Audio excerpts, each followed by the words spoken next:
It's the Pantheon. Chillmonger here, joined with Taurean Rain Reloaded. Mm-hmm. You reloaded, Taurean? Crazy. Are you loaded like Evangeline Lilly was with Ant-Man and the Wasp? Because we're talking that. The House of Dragon trailer, we're talking that. Blue Marvel has a rumored casting. Surprise, mother is being casted. Daredevil viewership needs to be chatted about over here. There's more rumblings about Super Smash Brothers movies. The Michael Jackson movie called Michael might be getting that sequel, might be greenlit. And I did get to see it. Loved it. Taurean, you saw, how many times did you see it is what I should ask. I saw it twice. I saw it on Wednesday when they did the early access. I guess you could say that was more like a fan event, and man, oh my God, it was like a party up in there. When the credits was rolling at the end, the people stayed, people started singing along, people was dancing, people dressed up. I had on my well, you saw it. I had on the Michael Jackson baseball jersey. I had the fedora, the glove.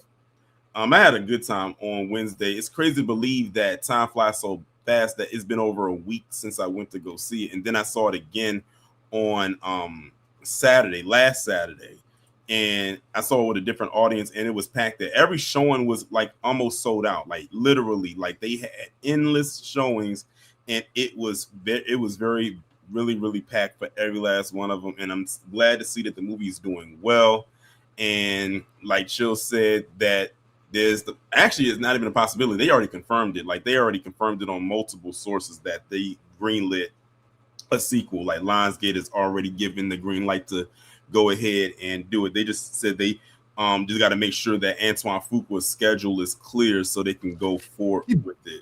What's on his schedule that needs to be cleared out? You know, like you can figure it out. You can make this movie. And in a way, though, because they already filmed some footage from what was supposed to be in the first movie, so we'll see lots of footage from the first act, let's say, and then you'll get to see Michael get older with the movie because Jafar Jackson will have aged between filming that and filming this. So, like, you know, time really isn't the enemy, right? Like the music is timeless. The guys, like they show pictures of what was going to be in that third act that they had to scrap. I mean, I don't know if they're going to still keep some of it in, but like I said, whoever is over the makeup for this movie deserves all the awards, because oh my goodness, because you watched it, Chill, there were certain angles where I thought that was actually Michael on screen. I couldn't differentiate between him and Jafar for a moment. Like literally, I'm like, for moments, especially during the Thriller era when he was in the studio, I'm sitting there looking like, damn,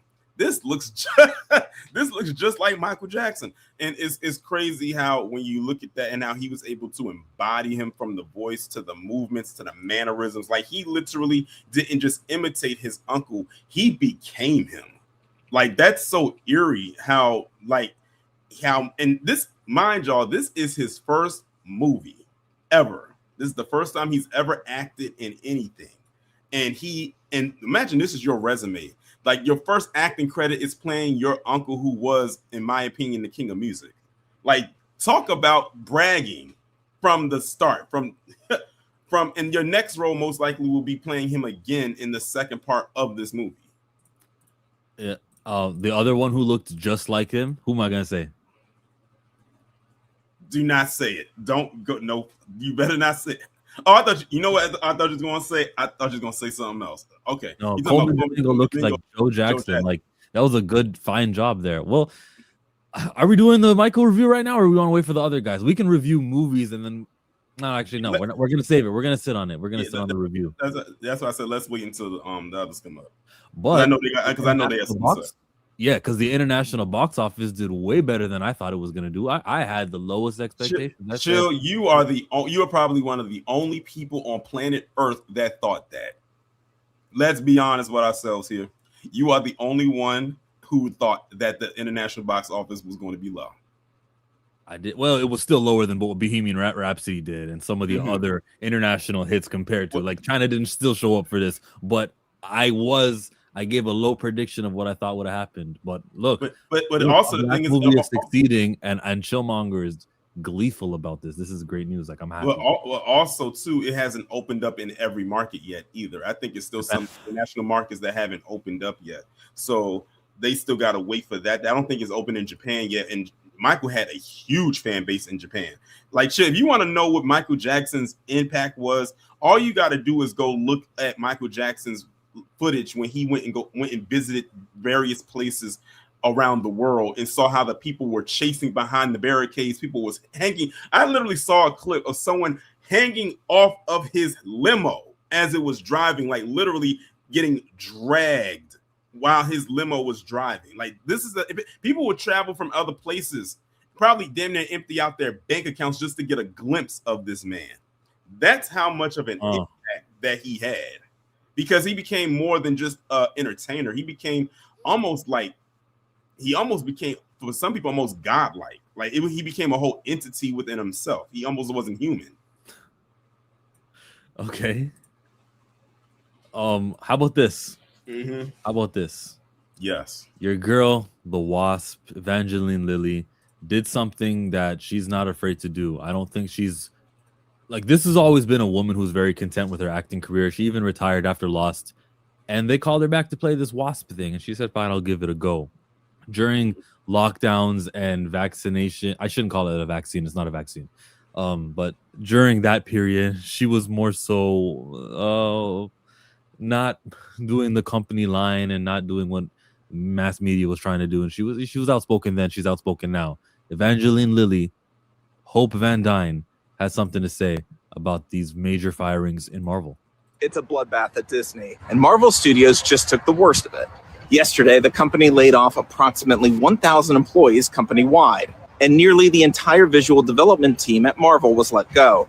Before I spread this post, when I saw it on social media, I needed to fact check it.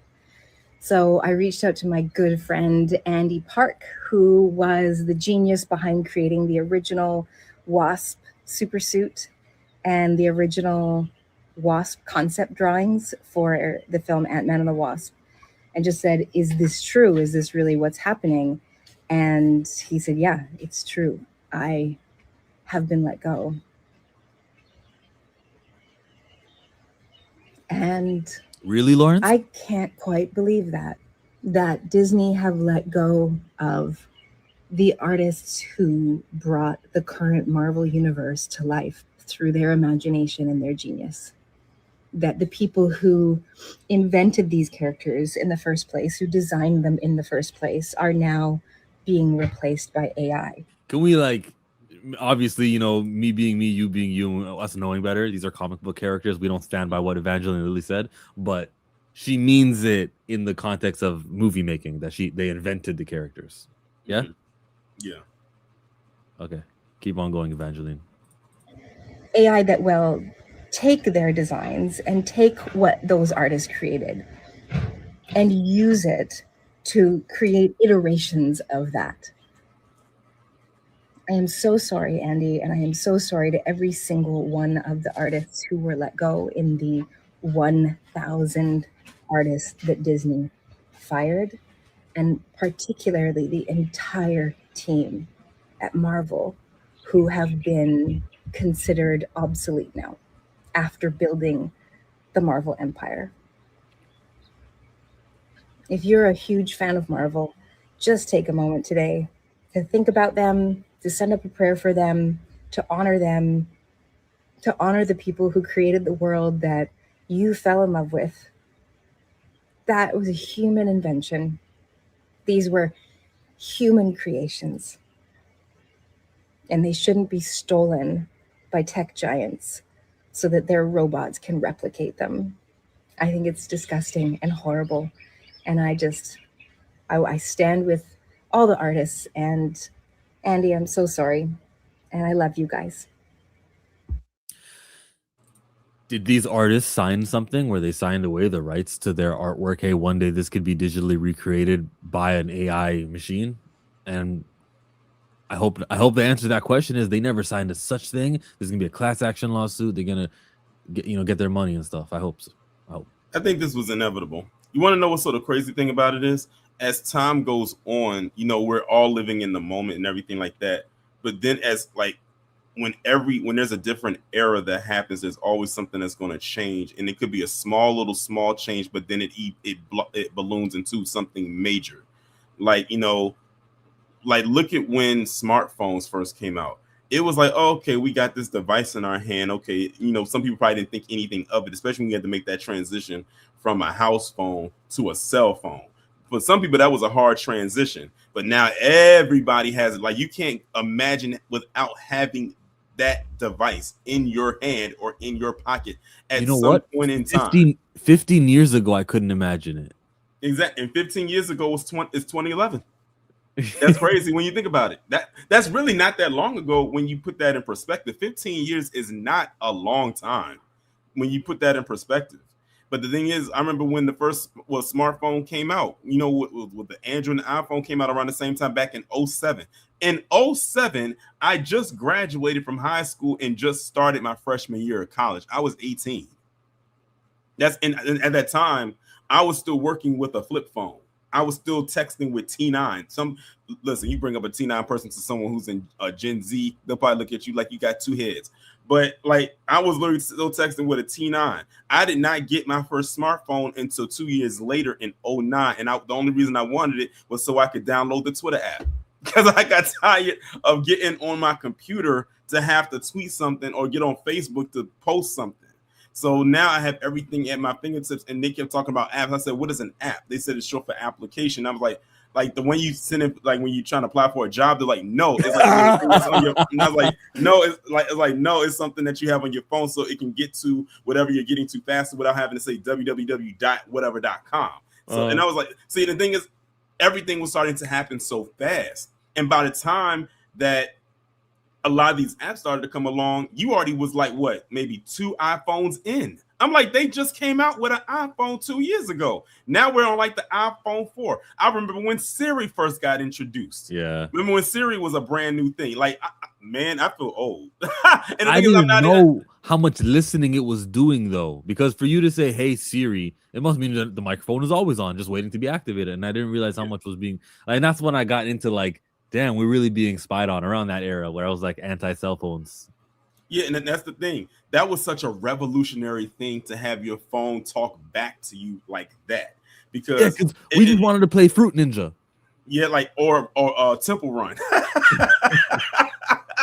But it's just so crazy how things happen every era that goes through a transition, because it's like, I remember like even going back further than that, like to the 90s when VHSs were a thing. And I always tell this story, and that's when I started to realize the thing of technological evolution.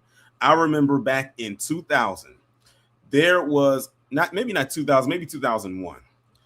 It was a movie that I was looking for, and I was trying to find, and at the time I still had the VHS, but that was also the time when the DVD was starting to get popular. Like, that was the slow rollout of the DVD and the DVD player. So I was calling, I called various different video stores, Blockbuster, or any other video store that was around at that time, looking for this one particular movie. And every person I spoke with said, we got the DVD, we don't have the VHS. The VHS will probably be out at this time and everything like that. And I must have called about 10 different stores in one day, and all of them said the same thing. And I'm like, what the hell is going on? I'm like, okay, is the DVD that popular now that you don't even have VHSs anymore? And then I said, okay, now we're just going to have to break down and get this DVD player. I kid you not. After I got that DVD player, after my family got it, maybe about a couple months later, I went into a video store, and the movie I was looking for was on the shelf in its VHS format. That VHS did not come out until months after the DVD version.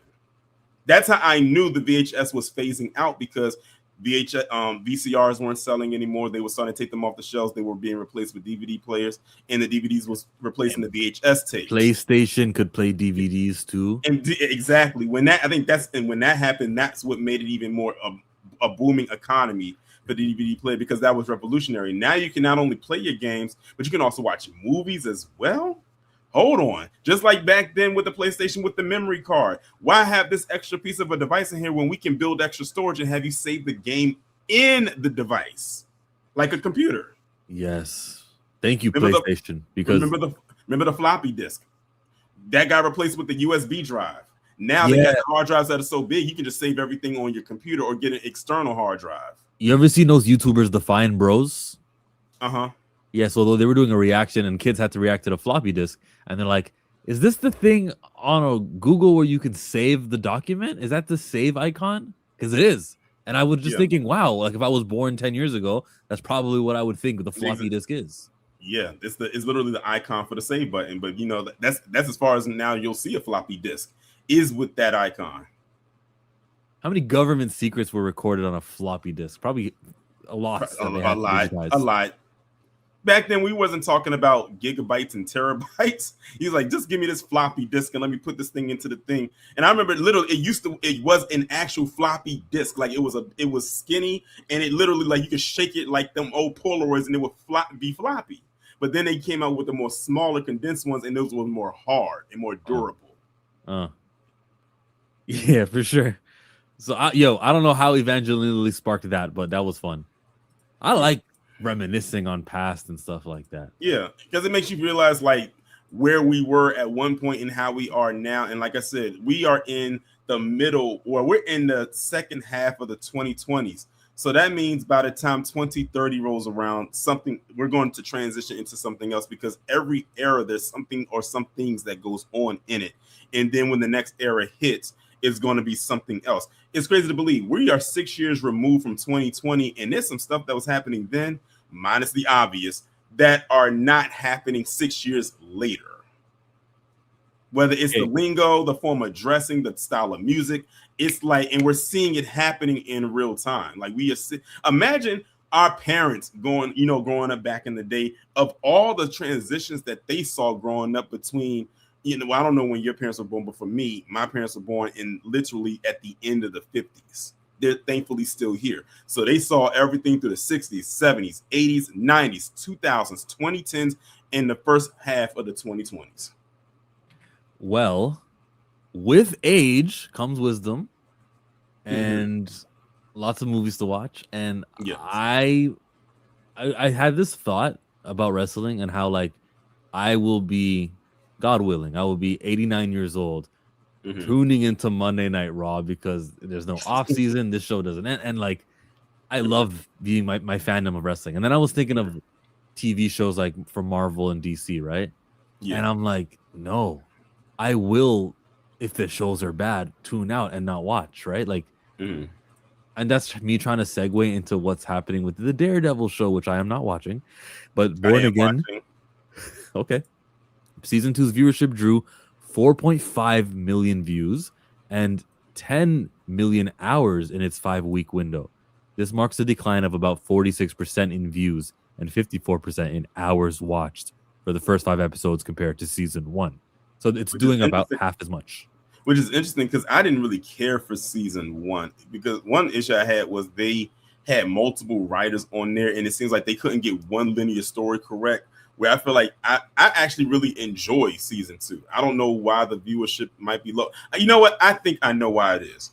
It's because it's way too many shows on at one time that people are probably watching. Because you got to think, for me, the shows that I'm watching right now are Euphoria, Daredevil, Born Again. I am watching Maul. Invincible, their season just ended like last week, I think it was. I just got into Man on Fire on Netflix, which is very good, by the way. Good. What else am I watching? I feel like it's something else, but I can't think of it. I think it's a lot of shows happening at one time, so people are trying to scramble to say, okay, what am I going to watch?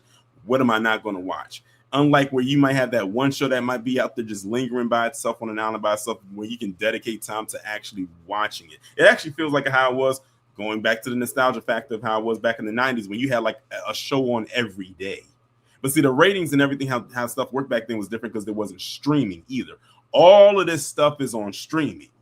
So the way that they calculate ratings is different than it was back then. Back then it was like raw ratings. Nowadays it's something else.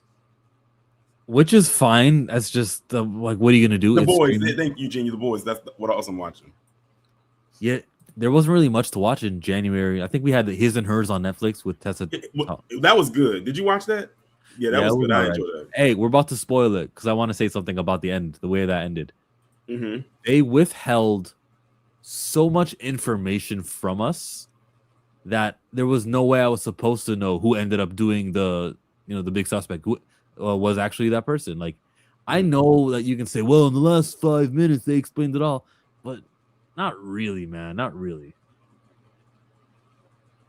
I wanted to know, like, the clues were always there, and that's who it ended up being. But we didn't have that. They held back. Like, we didn't know that your girl, the main character lead, had that trouble, that the thing that happened in the past. So we didn't know that. I'll just say it. Sorry, guys, I am spoiling now. We didn't know the mom would want to get revenge for the daughter because we didn't even know that the daughter had that incident happen yet. So I couldn't really map it out. You know what I mean? Like, so shock value, sure, they got us, but it wasn't. It was right under your nose the whole time type of mystery. Mm-hmm. Well, I guess it's one of the things because it's a limited series, so they only had a certain amount of time to flesh something out, and it was only 6 episodes too. So it was a very small, condensed window, and the episodes weren't long either. Like you could binge watch this in a day. Like you can literally get through this whole. And I almost did, especially after I watched episode 2. I was ready to watch the rest, but I said I got to take my time with so I can digest what it is that I'm watching. And that way, I can really, by the time I get to the end, I was like, oh, okay. But it was a shock factor because I was not expecting it to be the mother. But then when I found out after what happened, I said, I can see why that happened. I just like that glimpse that they gave each other at the end. That glimpse they gave each other at the end. It's like they did that telepathic communication, like, yeah, I did it. And she was like, oh, you did? Well, you know what?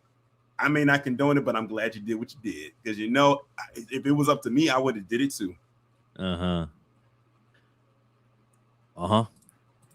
So with Daredevil performing low the way that it's performing, you'd think, oh my God, we got so much trouble. What's going on? Well, they've already greenlit Wonder Man season 2. Mm-hmm. We've already now that I was not expecting, but you know what? I'm not mad at it. What I'm not mad at was what I saw about Blue Marvel. And they're saying, according to whoever tweeted this, which is about to show up on your screen in 3, 2, 1. Eric King is in the running to play Blue Marvel in the MCU. This is coming out of Discussing Film, which is not the real thing as the Discussing Film. But I saw this and I said, there might be some truth out of this. Like, they might want to do Blue Marvel in a TV show. And even if it's not true, right? Like, even if it's false, it is made up and it's just a guy who's got this Twitter account here called Discussing Film. Even if that's just the case. Yeah, they would do this, wouldn't they? And would I be happy if a Blue Marvel character, regardless of whether the casting is good? Yes, surprise, motherfucker. Yes, if they put Blue Marvel in a Wonder Man show, do I go, okay, well, I wanted representation, I got it, or do I say, damn, they Disney Plused him, or do I like, it's not even his own show? Like what are my feelings? Very mixed. If they were to do this, yes, fine, fake rumor, I get it, but Taurean, would you be okay with Blue Marvel in a race swap Wonder Man show? Oh my God, here you go. I mean, I guess it would be good as a launch pad because a lot of people don't know who Blue Marvel is. We know who he is. We know the ability of his powers, but to throw him into like a big solo project and people don't have any clue who he is could actually hurt the character rather than help it. So we would go out and support it because we know who the character is. And it's a character we've been talking about for like a while now. Like when I know, like we know the connection he has to Monica Rambeau. So I would say introducing him like on a show would actually be smart. And then they said, well, we know it's a rumor, but let's hypothetically say that it wasn't. If he was to be spun off into another project, then it's like, now we know who he is. Now we can put him somewhere else. And it'll have people go and look up the history of this character to find out who he is, where he came from, all the trials and tribulations that he had to go through, because he went through some stuff. If y'all never read or looked up any information on Blue Marvel, I would highly suggest that you do. It's a very, very good story. But if that's the way that they was going to do it, hypothetically speaking, I would actually be all for it. Even if it's in the Wonder Man show. So I can see that. And there's just something inside of me going, because it's not a movie, because it's not top tier with the budget that it deserves, it will come off as worse. So there's that inside of me. But again, like, Does this not popularize the character? Putting live action, it would, Now, and then he could also show up in an Avengers team up. Now, one thing someone did that I did look up though is like them, even though this is a rumor, again hypothetically saying the actor is 63 years old. He's not a young actor. So if they was to do the whole thing with Monica Rambeau, which of course for those of y'all who know they do have a relationship with each other, it would look kind of strange that you have this man who's old enough to be her father in a relationship with this much younger woman who's like around my age, and she's like 36, because I think Tiana Perez is like 36, 37 years old. She's timeless. So that, I think the age thing would be the thing that would probably get people for in that regard. But like I said, this is just a rumor, so it's not something that is happening.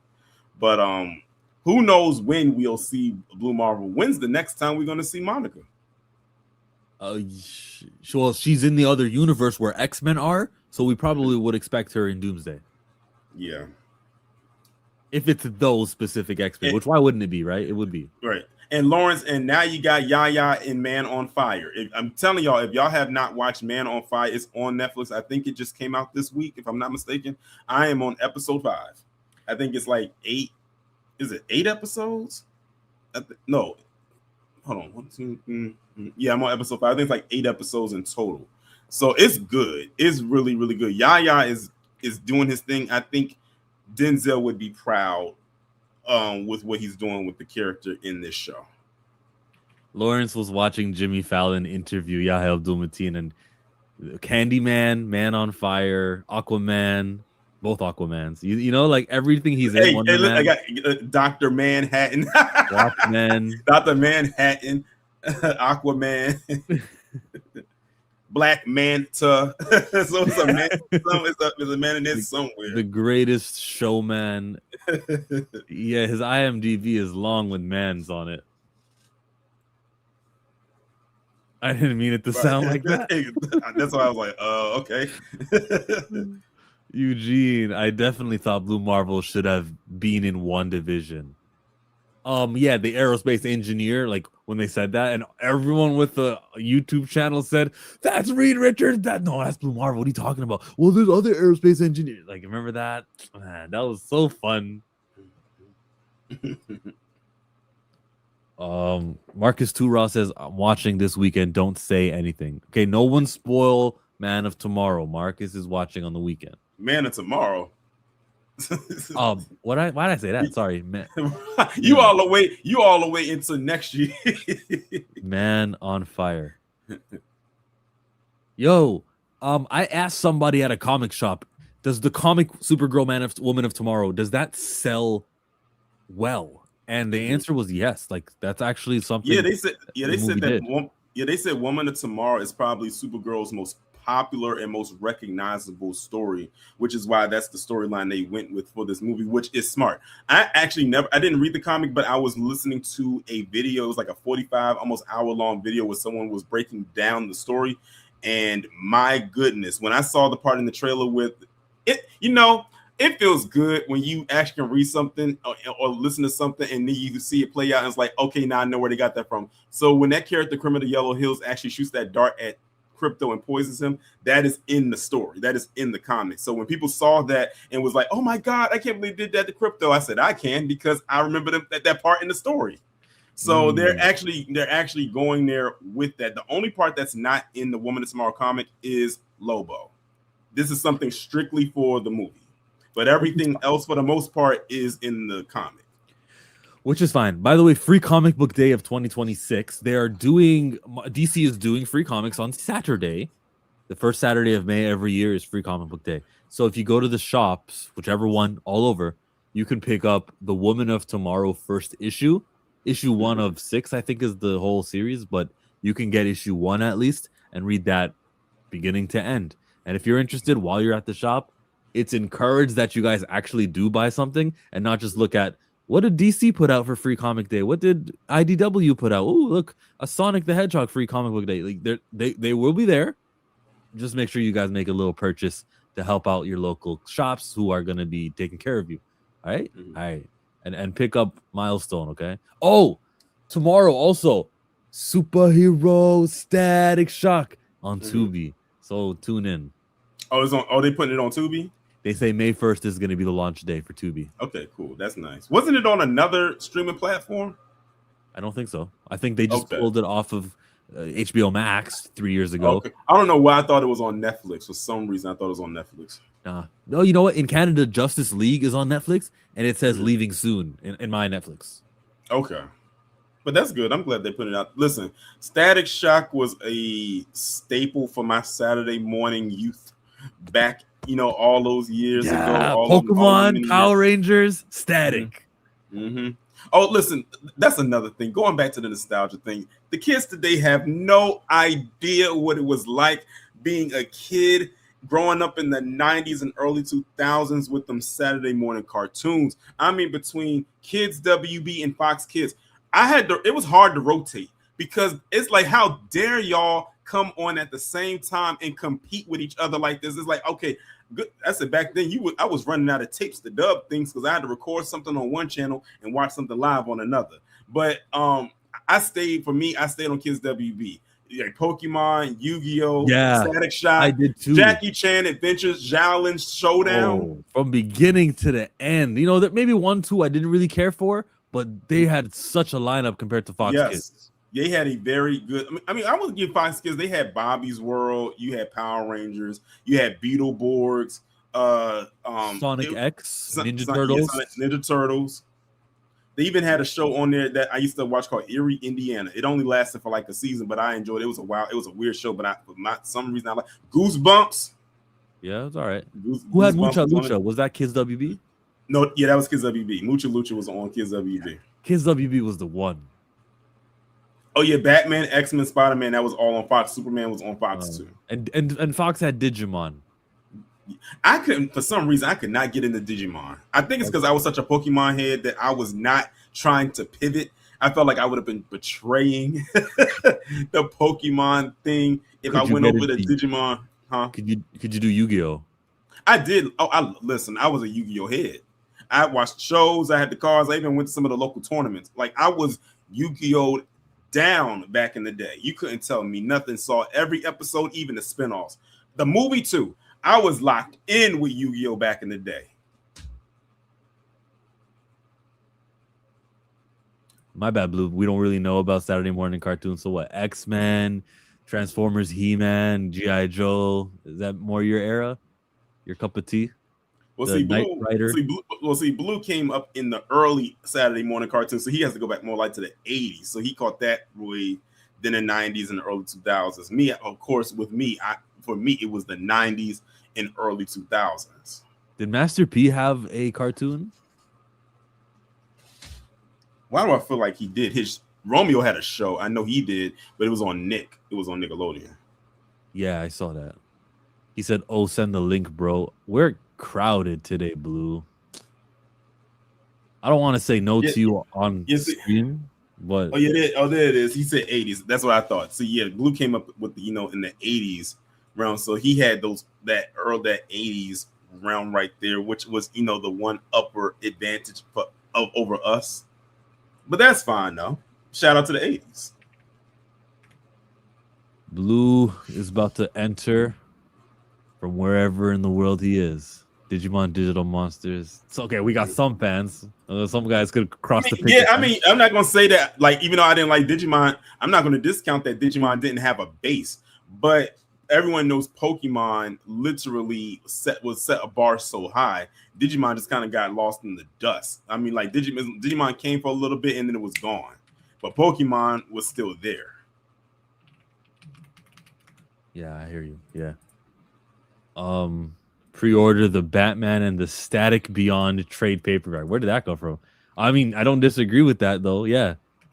Batman Static Beyond. The pre-orders are able to be pre-ordered. Let me see this.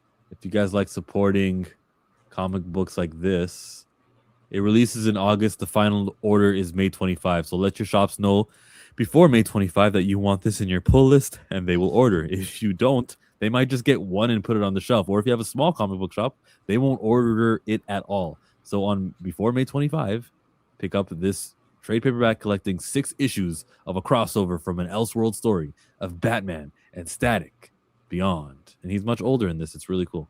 And it will release in August 4. Pick it up. Pre-order May 25 one more time. Okay, Onyx, you got your plug. I hope you're happy, Onyx. I caught a shiny Onyx in my Pokemon Leaf Green playthrough. I was very happy. Thank you for that. You said, I wish James Gunn let them make the Batman Beyond animated movie. Oh man, I saw someone do a fan film for Batman Beyond, and it looked so good. The only thing I hated was that it was only 15 minutes, but it was so good. As a matter of fact, the person who played Terry McGinnis was the actor who played Beast Boy in Titans. Was it? Yeah. I don't know. It might still be on YouTube because that's where I saw that, and it was so good. That 15 minutes alone looked better than half the shit that DC got going on right now, unfortunately. And it was a fan-made film, and you can tell they took their time to really put something together that was only 15 minutes. Just 15 minutes. Yeah. Blue says, yeah, that's how he got the Titans role. Blue, check your DM in Twitter. Twitter is where I sent it instead of Instagram today. WZ says, scrap Matt Reeves' Batman and give me Batman Beyond. I'll take both. Because people are craving Batman Beyond just like people are craving Miles Morales. So, Batman Beyond, another Saturday morning show on Kids WB. That was another one. Batman Beyond. I love when he used the utility belt to turn invisible. That was my favorite feature from him. When he turned invisible, I was like, Batman done turned invisible? That is crazy. Batman was such a staple, bro. It was. Such a great Saturday morning cartoon. And every iteration of Batman's animated series was always good. I don't think they released one bad animated series for Batman, which is saying quite a bit. Even Brave and the Bold? That was a cartoon? I didn't watch it because I thought this doesn't look as good. Just the animation style. Well, I watched the Batman animated series from the early 90s, and then they did the Adventures with Batman and Robin, which is basically like a light spin-off of that. Then they had Batman Beyond, and then they had the other Batman that came on after that. It's like all of them were really good. Yeah. Still waiting on your boy Blue's house. How about we just do another news topic here that Darius has sent us. Darius sent us this about multiple Green Lanterns appearing, okay? The potential leaks for upcoming McFarlane figures featuring these various Green Lanterns. And that would be Batman Hush, Harley Quinn, yada, yada, yada, yada, yada. But for the Lanterns, Black Hand, Star Sapphire, Indigo, Atrocious and Red Lantern, Hal Jordan 2-pack, Vion and Fury, 6 heads, Dex Star, Green Lantern, Medfil, Nat Kilo, Tomar Ray, I think that's the bird-looking guy, Kyle Rayner, Modern, and Green Lantern Sinestro, that villain. This is Tomar Ray. So are these lanterns going to appear in the show? This is a fun question. Great question, honestly. And sometimes toys are giveaways. Sometimes it reminds me of Alan on Invincible. Sometimes toys give it away. Sometimes they don't. Yeah. Remember sometimes the toys will give away a spoiler. So kind of bad luck. I would hate if this becomes the precedence though, because if it does, then James Gunn will just stop doing toy releases that are on time, you know? And that's the con too, because them toys are a huge marketing push for your movie. Like that's a part that is a huge thing, especially with the kids. So like that's the hard part right there. And the thing is, sometimes it's in the contract, they have to release those toys. They got to do it. It's just like, on the flip side, it's like it could be a spoiler there. That's the other part. Because the thing is, even though the toys are for the kids, not only the kids are going to get the toys, you're going to have some people that's out there going to collect them and probably put them in their room or something like that. Not open them up, just have them there. But yeah, I can see that. I can see both sides of that. And you have to have it out the week of the movie because that viewer is going to be so interested, so riled up. Now's the time to spend money. They won't care as much if it's 4 months later because, That's how long they wanted to take to keep the secret, and that's how long they took to start production, and yada yada yada. Blue is in the What's up, building, Blue? as well as Planet What's up, Fanatic Darius. Now, What's up, people? What's up, family? Hello. We're reminiscing on old times. Yeah, man, the 80s, man. I said y'all talking about Saturday morning cartoons, man. Y'all, I'm trying to tell. Look, the 90s was dope. Early 2000s dope. I hate that they killed Saturday morning cartoons. They killed it, man. And it was because the education system killed Saturday morning cartoons. I need y'all looking at that. I'm not going to elaborate because it's a big whole thing. They wanted on Saturday, they wanted educational programming to be a thing. That's why you start getting like The More You Know, all of these like drug related issues and stuff. And then Saturday morning cartoons became what they call too violent. Power Rangers kind of killed Saturday morning cartoons. It's a lot of things that went into the destruction of Saturday morning cartoons because parents were saying Power Rangers too violent, this cartoon too violent. So you started seeing softer cartoons come out, and kids just lost interest. And they started putting more like educational or like real world things into the cartoons. Yep. That's why you got shows like Captain Planet. I mean, that's when you had a combination of real world stuff, but also they made it cool at the same time and digestible. They started doing live action. You started to get it like Saved by the Bell. What was the one with the basketball with my man from Blackish in it? Anthony Anderson. Yeah, Anthony Anderson. He was in it. He's dating Roxy. Did you know that from 106? Okay, that's what's up.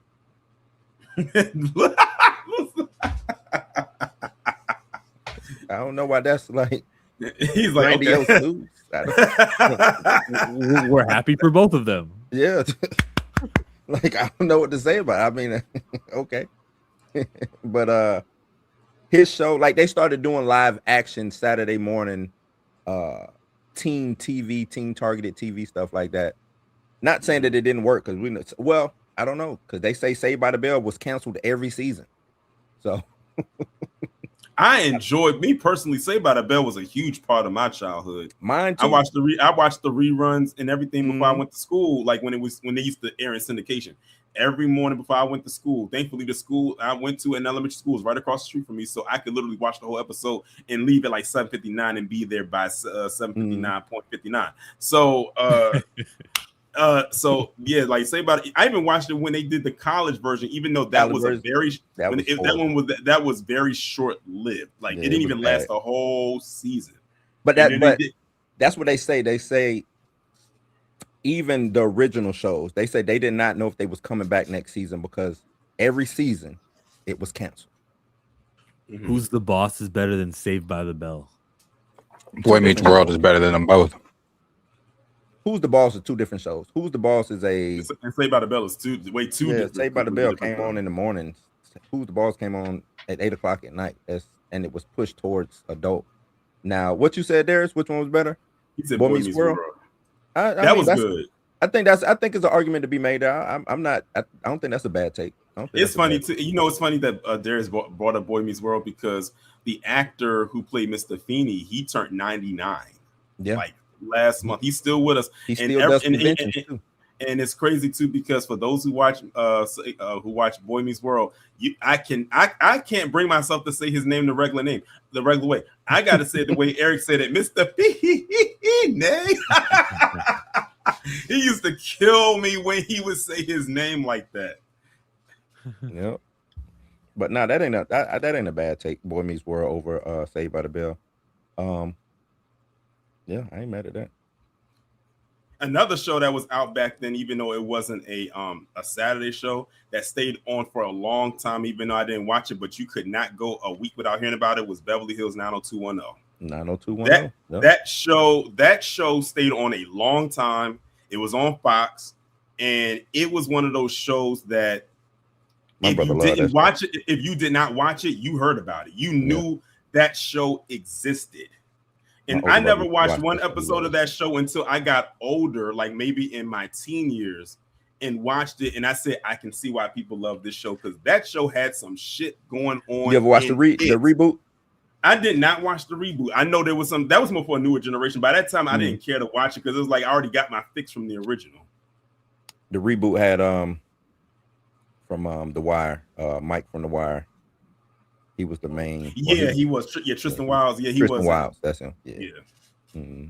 Okay, I was thinking of the guy with the scar on his face. But are you talking about Omar? Nah, he wasn't. Omar.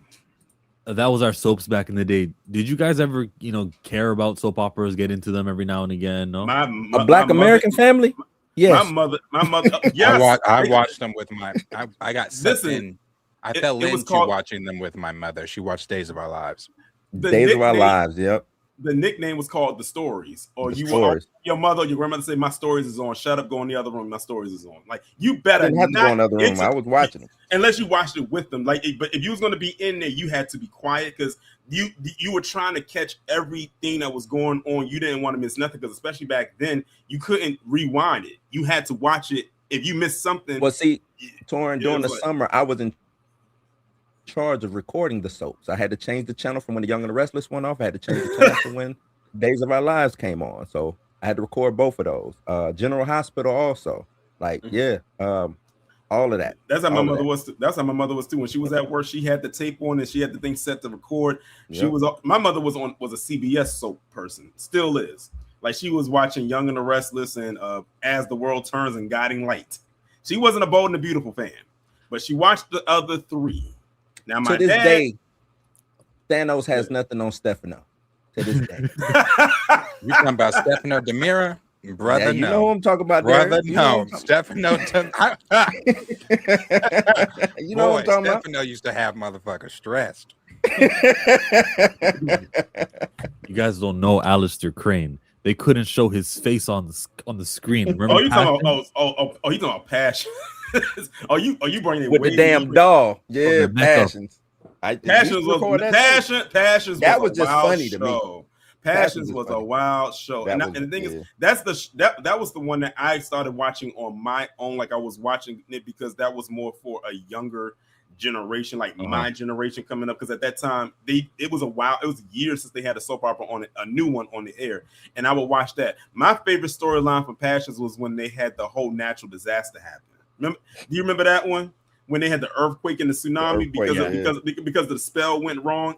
That was my favorite storyline. That storyline went on for like a whole week. They made a big deal out of that, and it was a good one because it was like, damn, all that stuff happening, but it was some stuff that did make me laugh though. It was some stuff. I just thought that was every year they would add another sibling to the Lopez Fitzgerald family. I just thought that was the funniest thing, man. Funny, damn soap opera. Had a good song too. General Hospital, anybody? Yeah, General Hospital. Yeah, General Hospital. Yeah. Of course, everyone talked about Luke and Laura in the wedding back in the day. That was like one of the biggest storylines that happened in soap history. Victor Newman is an OG. OG Victor. Oh yeah, that's an OG and an OG villain. Like that, I said, it's nothing bringing down that dude. That man gonna live into infinity. Well, sometimes he's a villain. Sometimes it's like, I don't know if he's a bad guy. You know what I'm saying? Like, Victor was all over the place with it. I don't know if he was a bad guy, good guy. Victor, all over the place. John Black, Marlena, all of them over there in Days of Our Lives. It was crazy, man. It's crazy. I still remember these characters, and some of them still playing. Have been playing it for the past 30 years.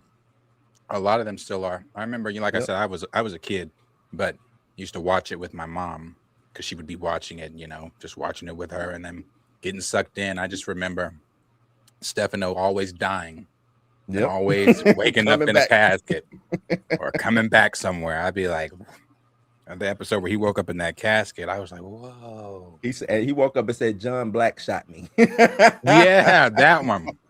That's when he got shot.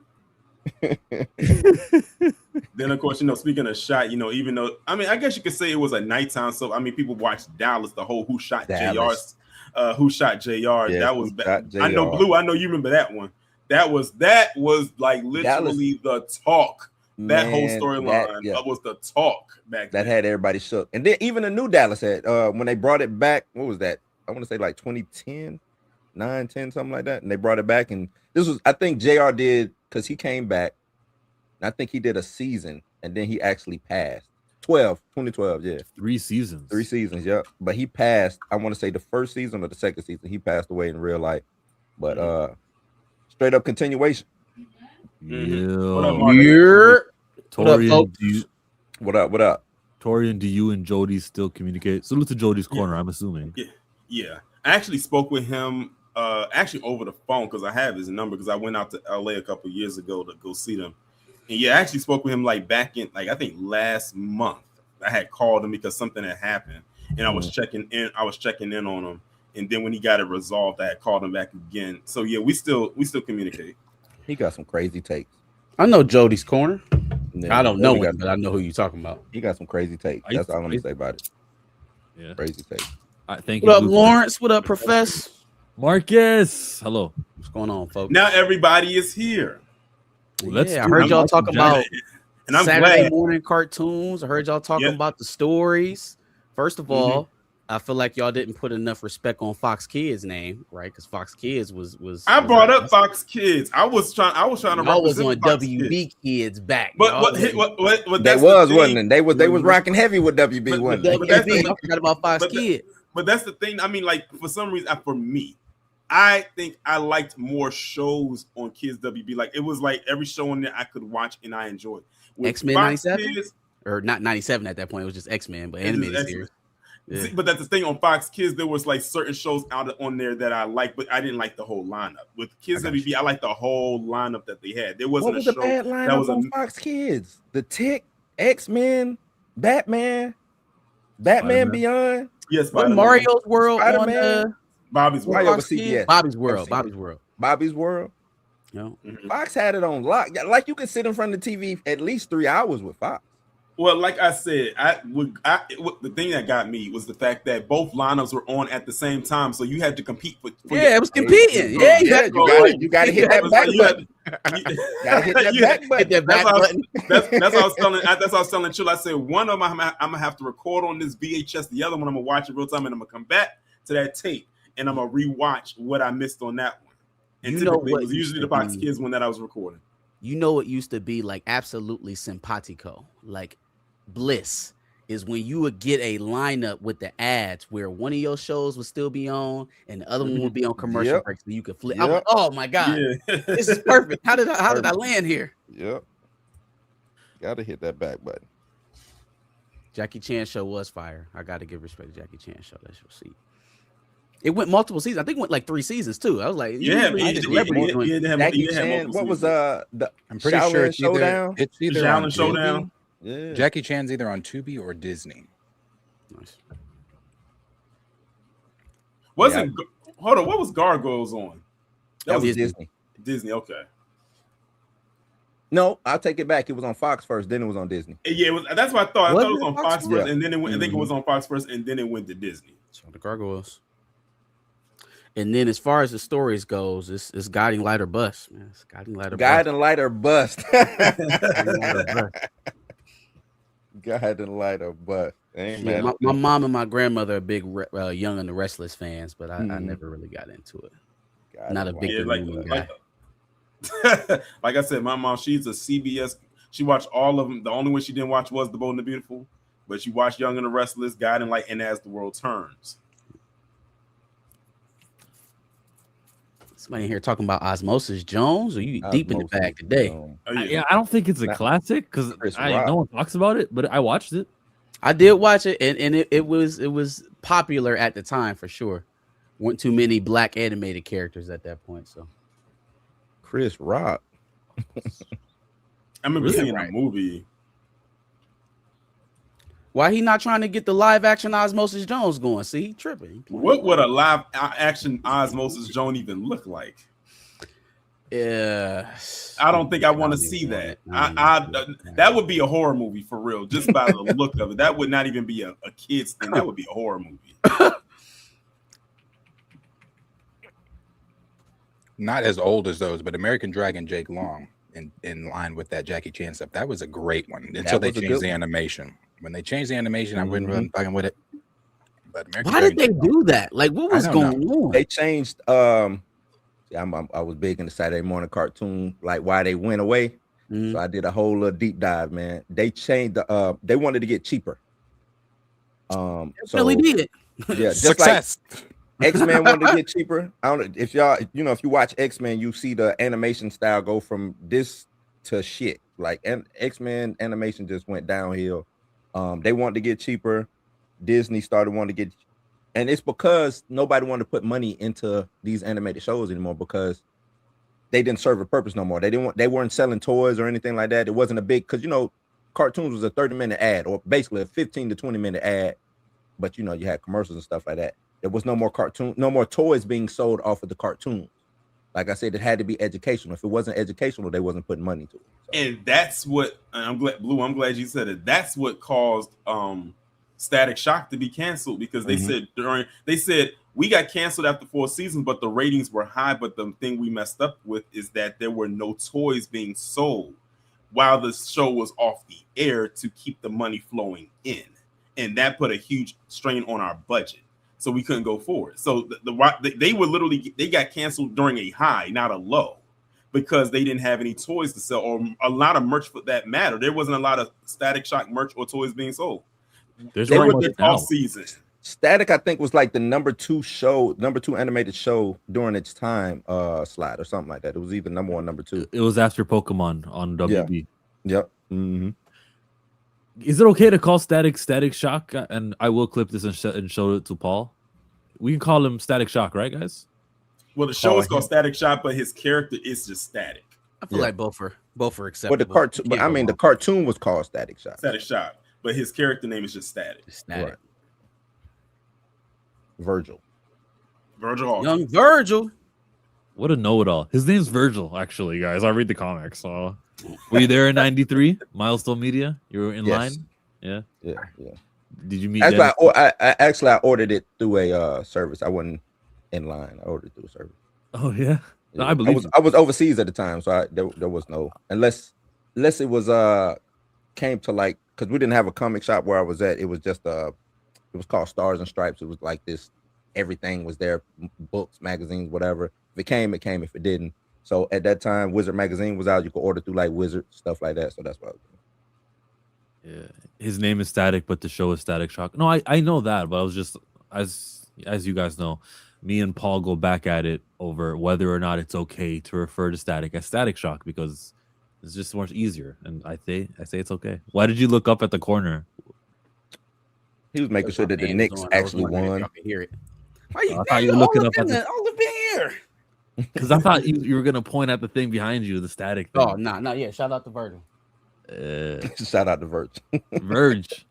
So we jump over to a House of the Dragon. We got to get rid of all these discussions. I'm about to play the trailer. I'm okay with playing it because it's House of the Dragon, even though they'll ding us. Are you guys okay with it? Do you think? Run it. Darius? I don't think they're gonna ding us. Okay. This shit look like heat. You now have the power no man has ever wielded. You will have an empire unassailable, Rhaenyra, and our children will rule it forever and a day. Go crazy. Well, whatever, What it remains is for you to decide what you want from this. See, Snake. You will do things that your heart would have recoiled from. Ugh, every time I see Allison. The Targaryens are a savage race. We act with holy purpose. Sure. Restore a rightful king. Fucking gargoyle. I'm going to kill my brother or die in the attempt. Draw your sword. Gotta be smoking on crisp and cold pack, boy. He gotta go. He has to wait. go. Can't wait. All will become beasts before our end. Look at that old beat. Rhaegar. It is no longer safe here. Man. Rhaegar. I think this is your season finale.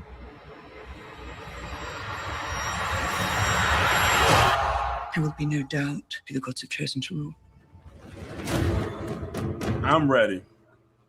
They can't even do any worse than they did last season. So No, they I'm ready can't. for But this. at the same time, as long as they don't fall into the trap of piecemealing you, right? That's a trap. That is a trap that so many shows are falling into nowadays. The boys notwithstanding of this. Hey, we know we're gonna get there, but before we get there, let me show you these commercials for this other shit that we got going on. Or let's slow down and do some backstory. you already said it, Torian. Last season was the backstory. That was the setup. That was all of the dialogue we needed. Yes, it was not backstory. That what he did at that damn council with all the visions and shit has nothing to do with going forward. It doesn't. What you talking about? I was ready. I was so ready for Damon to finally. I was so ready. I was so ready for Damon to leave Harrenhal. That's what I'm saying though. Like we wasted so much time with season 2. There's no reason to piecemeal. I mean, we better be rubber the road, pedal down to the floor for the first 5 episodes. We definitely have to be. I mean, we're entering the Battle of the Gullet. I do not think we are about to get Battle of the God's Eye. I don't think that's happening until 4th season. Bodies. Yeah, because we spent way too much time with Damon at Harrenhal. I was so ready for him to leave. I was like, every episode, I'm like, damn, get on your dragon and leave this cursed place. You know it's cursed, but you're still here and you can just leave. Why are you still there? I think that's probably what annoyed me the most about season 2 was, yes, it was so annoying with him being there. It got to the point where whenever I would rewatch Game of Thrones and I heard Harrenhal, it just triggered a PTSD for me of like, oh God, Damon and his damn Harrenhal. Because they changed so much of Damon's story. You know what I'm saying? And the characters surrounding him. So I don't think they knew where to go with it for season 2. It was a meandering show last year. Like we stood around talking about war and debating our next steps, and it lasted for a huge chunk of the season. We there now. We got dragons. Our armies are culminated. One of the biggest parts that happened in season 2 was also the most tragic, and that was losing Rhaenys, the queen that never was. But that happened in like episode 2. That happened at what battle was that? Stronghold 5. Yeah, she was around for a while. Episode 5. Mm-hmm. Episode 5. But we were so much stuck in Harrenhal, you thought it was 2. Yeah, we did a bunch of silly shit. Being the actors who plays him. Hey, the snake. Let's get a side by side. Hold up. Let's get a side by side. Hold on. Go ahead. Mm-hmm. That's not you. Nah, that ain't me. This Salute to the sea snake though. Salute to the sea snake, man. Look, y'all would know if I was if there was any type of Targaryen blood in me or anything from y'all would know. I would have a dragon somewhere. Listen, Blue was able to get on the show. He said, "You know what? No need to put a Tyler Perry wig on me. Just dye the locks I got. Just dye the locks I got." Technically, the sea snake not Targaryen. He's over Valerian. Yeah, I know he's Valerian. But the thing is, never mind. See, he believe Valerian. All I know is but anybody from the old. The way it goes is it's not just the Targaryens who can do that. Well, the Targaryens of today, though, the Targaryens of Westeros is that's they own, because they had to breed with each other to keep it pure. So they own subset. That ain't the Targaryens of old. Right. But they only do that to try to keep that dragon blood or that dragon magic. Right. But before they had other dragon riding families, and they wasn't even at the top of the food chain. Right. It was some snows. All I know is this: they better not harm a single strand of hair on Baela's head, or I'm writing a letter to the people. Yes, she's like one of my favorite characters in that show. She ain't going nowhere. She might not even be in this goes nowhere. Her sister goes nowhere. Neither one of them. They both survive into the next. Okay, king. Just making sure. She shouldn't. I don't think she should. But I think the sister is taking the place of what's Damon's girlfriend that he gets, the little girl. I call it his girlfriend, but I can't think of her name right now. She's the one who ends up getting. She was a dragon seed. She's the one who ends up getting the dragon. Are you talking about the girl that Rhaenyra kissed? The little, she was running a brothel. No. I'm about to say, hell no, she better not. No. Stamina, listen, I'm telling y'all, I've been saying this since season 2. Y'all bet not harm Baela whatsoever. Listen, I will jump through that screen and be back in those times. I'm like, who is you? I'm him. That's who I am. You're gonna be like Martin Lawrence in that movie. What movie? The Black Knight. Oh. That's my movie, man. Boy, that love movie's Black Knight. funny.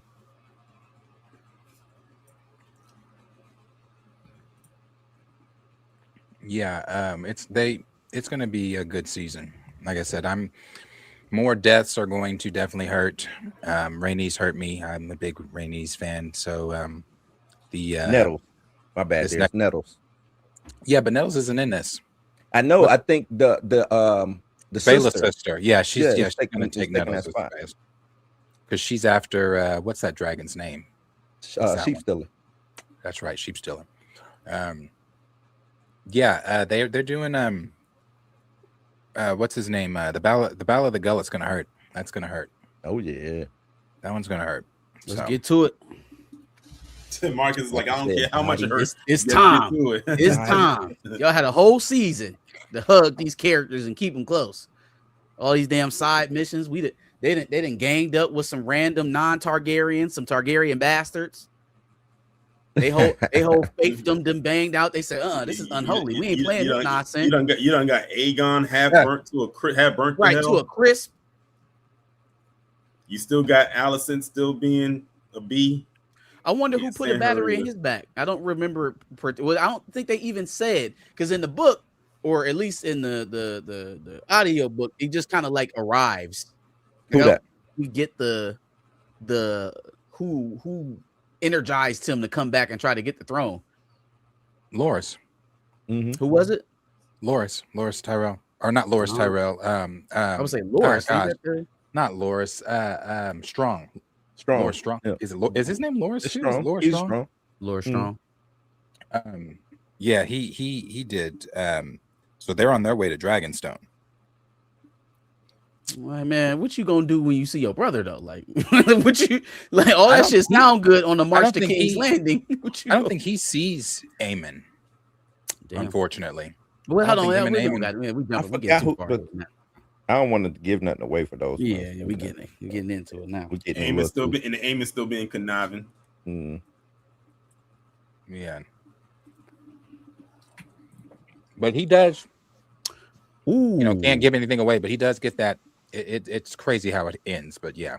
I do remember an epic battle between a few parties on each side, and there was a noticeable absence from this trailer from the green side, and the absence is the person that involves is him and Damon. It's a pretty epic battle, and I didn't really see much of Sir what's his name? Is it Oliver? What is his name? Allison's dad. Compared to Game of Thrones, they just don't have the characters that we should be fully Otto. There you go. Otto. That we should be fully invested in. And there's no strong shock value in this series. There wasn't in season 2. Season 1, I disagree. There was definitely shock value. Season 2 kind of lulled you to sleep. So I'm not mad at you if you kind of pieced out on it because of season 2, but season 1 there was definitely some. But the thing is, I had this like one of those things I had to stick with it because I know they have to have a much better follow up with 3, which looks like to be very promising. Yeah, I mean, 2 had some stuff in it though. Season 2 had some things in it. It's just that damn far in between. Yeah, not enough. Yeah, the Harrenhal was a drag. It just. Yeah. When you go back and rewatch the Harrenhal stuff, it's just funny. Especially I forget that Strong's name. That's the keeper of Harrenhal at the moment. He is hilarious. You go back and watch that shit. It's funny. The way he acts toward Daemon. Daemon's, visions and shit and thinking everybody's trying to kill him. It's actually really funny. Very, very, very boring. I like the edits that came out of it from TikTok. Every time people were taking Caraxe's screams when Daemon was walking toward him and was, making Caraxe say stuff like, finally, let's go. It's been time. It's time to go. And then when Alice stopped him, when Alice stopped him, he turned around. Caraxe was like, no, let's go. Stop talking to her. Yeah, those were funny. Cool. Did you already talk about Daredevil already? Yeah. What you gonna say? I thought it was pretty interesting that they that it seems like, from what I've seen, it seems like they're actually trying with this series. Like they're not they're not pulling no punches. They're well, other than waiting so long to try to incorporate the Defenders characters. That would be my only gripe so far. That and the isolated nature of New York. It's hard for me to envision a Marvel New York story that doesn't involve some of the heavy hitters of New York. Like for a story that's this outreaching for the city, it's hard for me to imagine that certain characters in New York are not popping up. You know what I mean? I know you got your Punisher thing going on. Yeah. He's probably, maybe he'll have something going on in that presentation that happens during this season that we just not seeing. Right now, it feels out of place. Also, we already know who the big guy is, right? Like Brooklyn. We know who he is. Or no, where is he from? Queens? Where's Peter Parker from? Queens. Yeah. He's from Queens. So that's the obvious missing one, but we know why that's not going to happen. It still doesn't help them though that we have this big anti-vigilante push. I mean, shit. Kamala Khan ain't even brought her ass down from Jersey and did nothing to help nobody out. You know what I'm saying? She's just chilling. So it's I get it. They are trying hard. They dropping more F-bombs than I ever heard on Disney TV.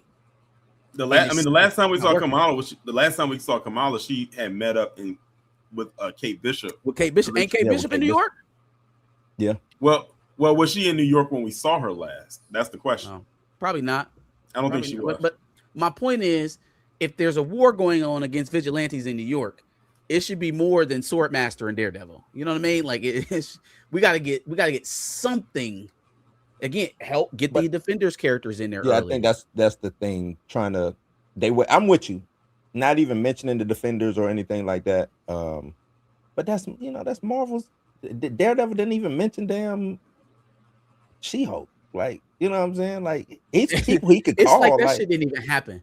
Looking at these court scenes when Karen is on trial, I keep wanting to call her Jessica from True Blood. When Karen is on trial, the fact that court is happening in the same city that Meg Thee Stallion's trial happened, and old girl from I thought they was in Cali. They was in Cali.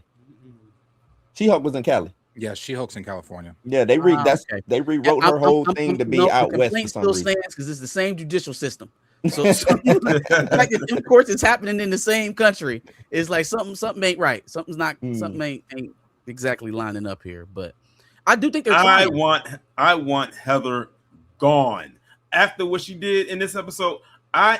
When Karen gets free, I need her to put hands, knuckles, feet, kneecap, the whole ACL on Karen's back. I was wondering where that came from. Like, she's been playing this very like distressed and traumatized character all this season, and now all of a sudden she got that PTSD one time, and now she big dog. She can go beat up Karen. It's like, all right. Wow, she's cut. Like, can she really say that though? Karen was cut. Yeah. She was cut. She couldn't do nothing, and she knew that.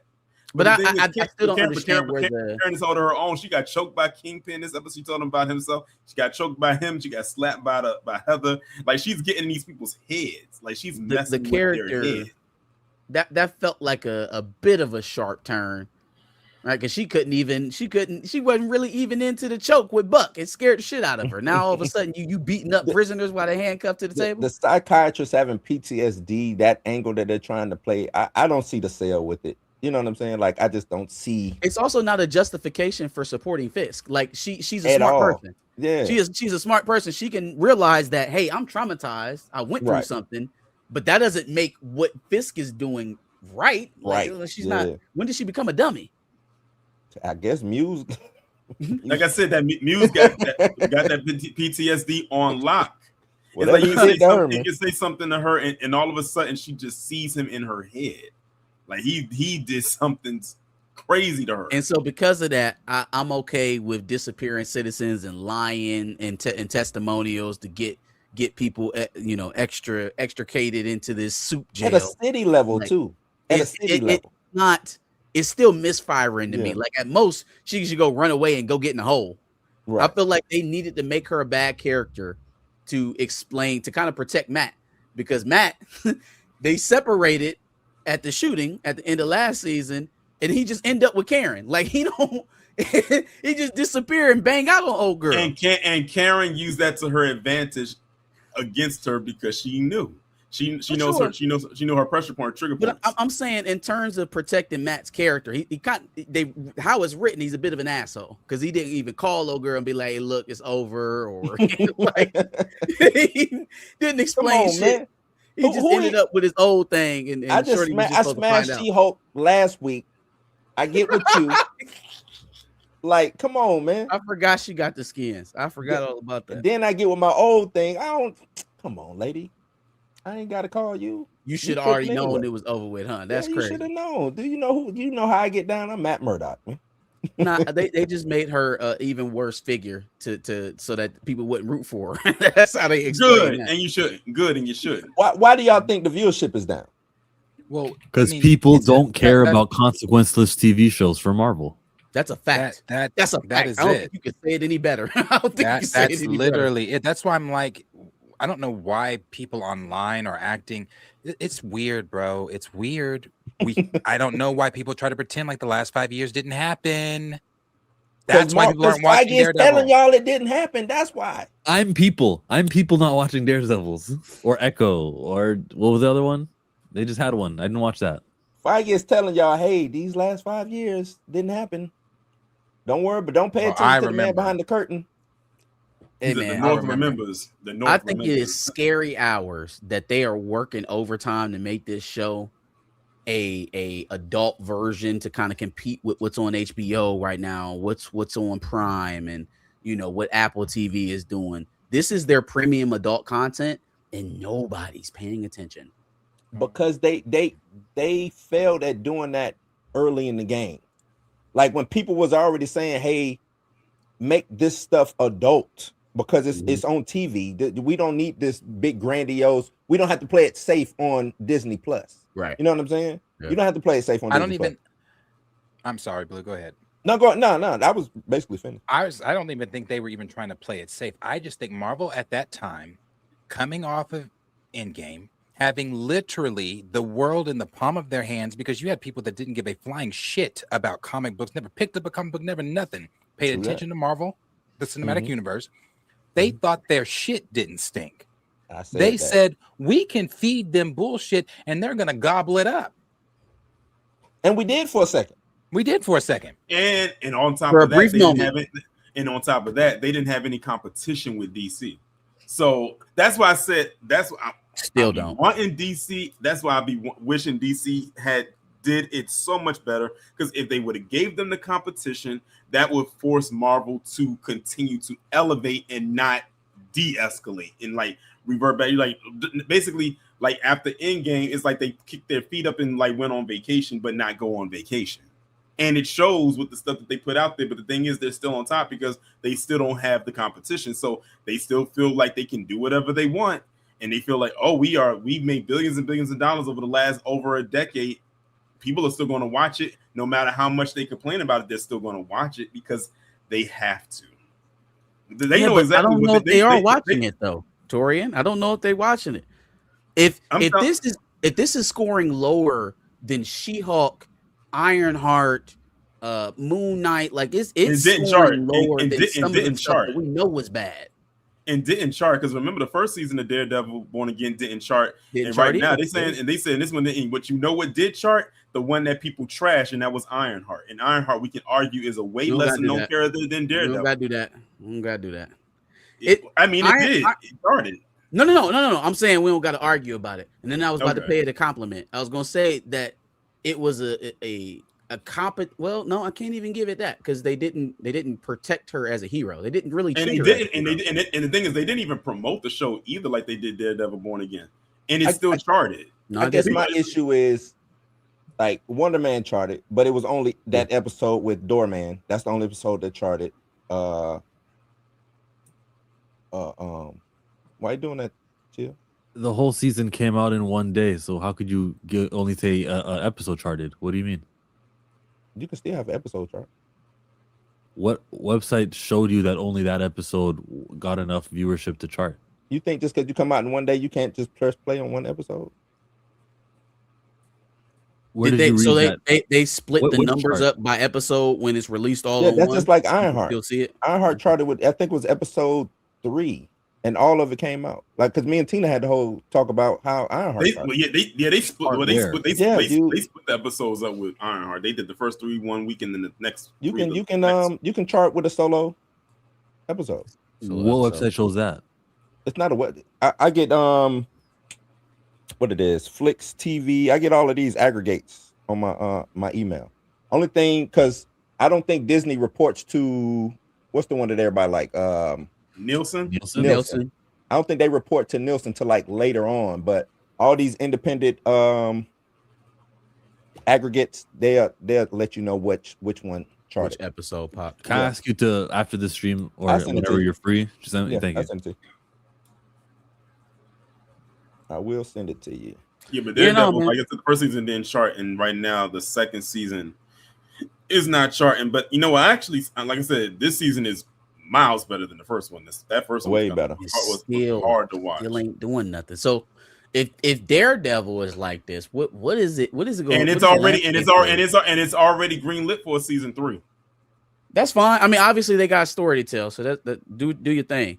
And then they have that special presentation with Punisher that's going to come on. It's Disney Plus, man. Disney Plus is a horrible streaming service. It's bad. Vision Quest. Vision Quest is next up, right? So if Daredevil can't chart, what do we? I don't think Vision. No, it should be Punisher. Punisher, the special presentation. Okay, Punisher. Punisher will do something. I think people will watch Punisher. Yeah, because we know that's going to lead into Brand New Day. They didn't say that. Yeah. Oh, he's in it. You better assume it better. What are we doing this shit for? Like, why are we here if these things don't happen in the same place?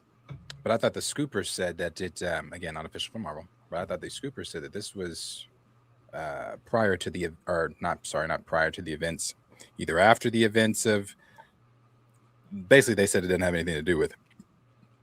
They would do something like that. Isolated story, even though the movie and the show are right back to back.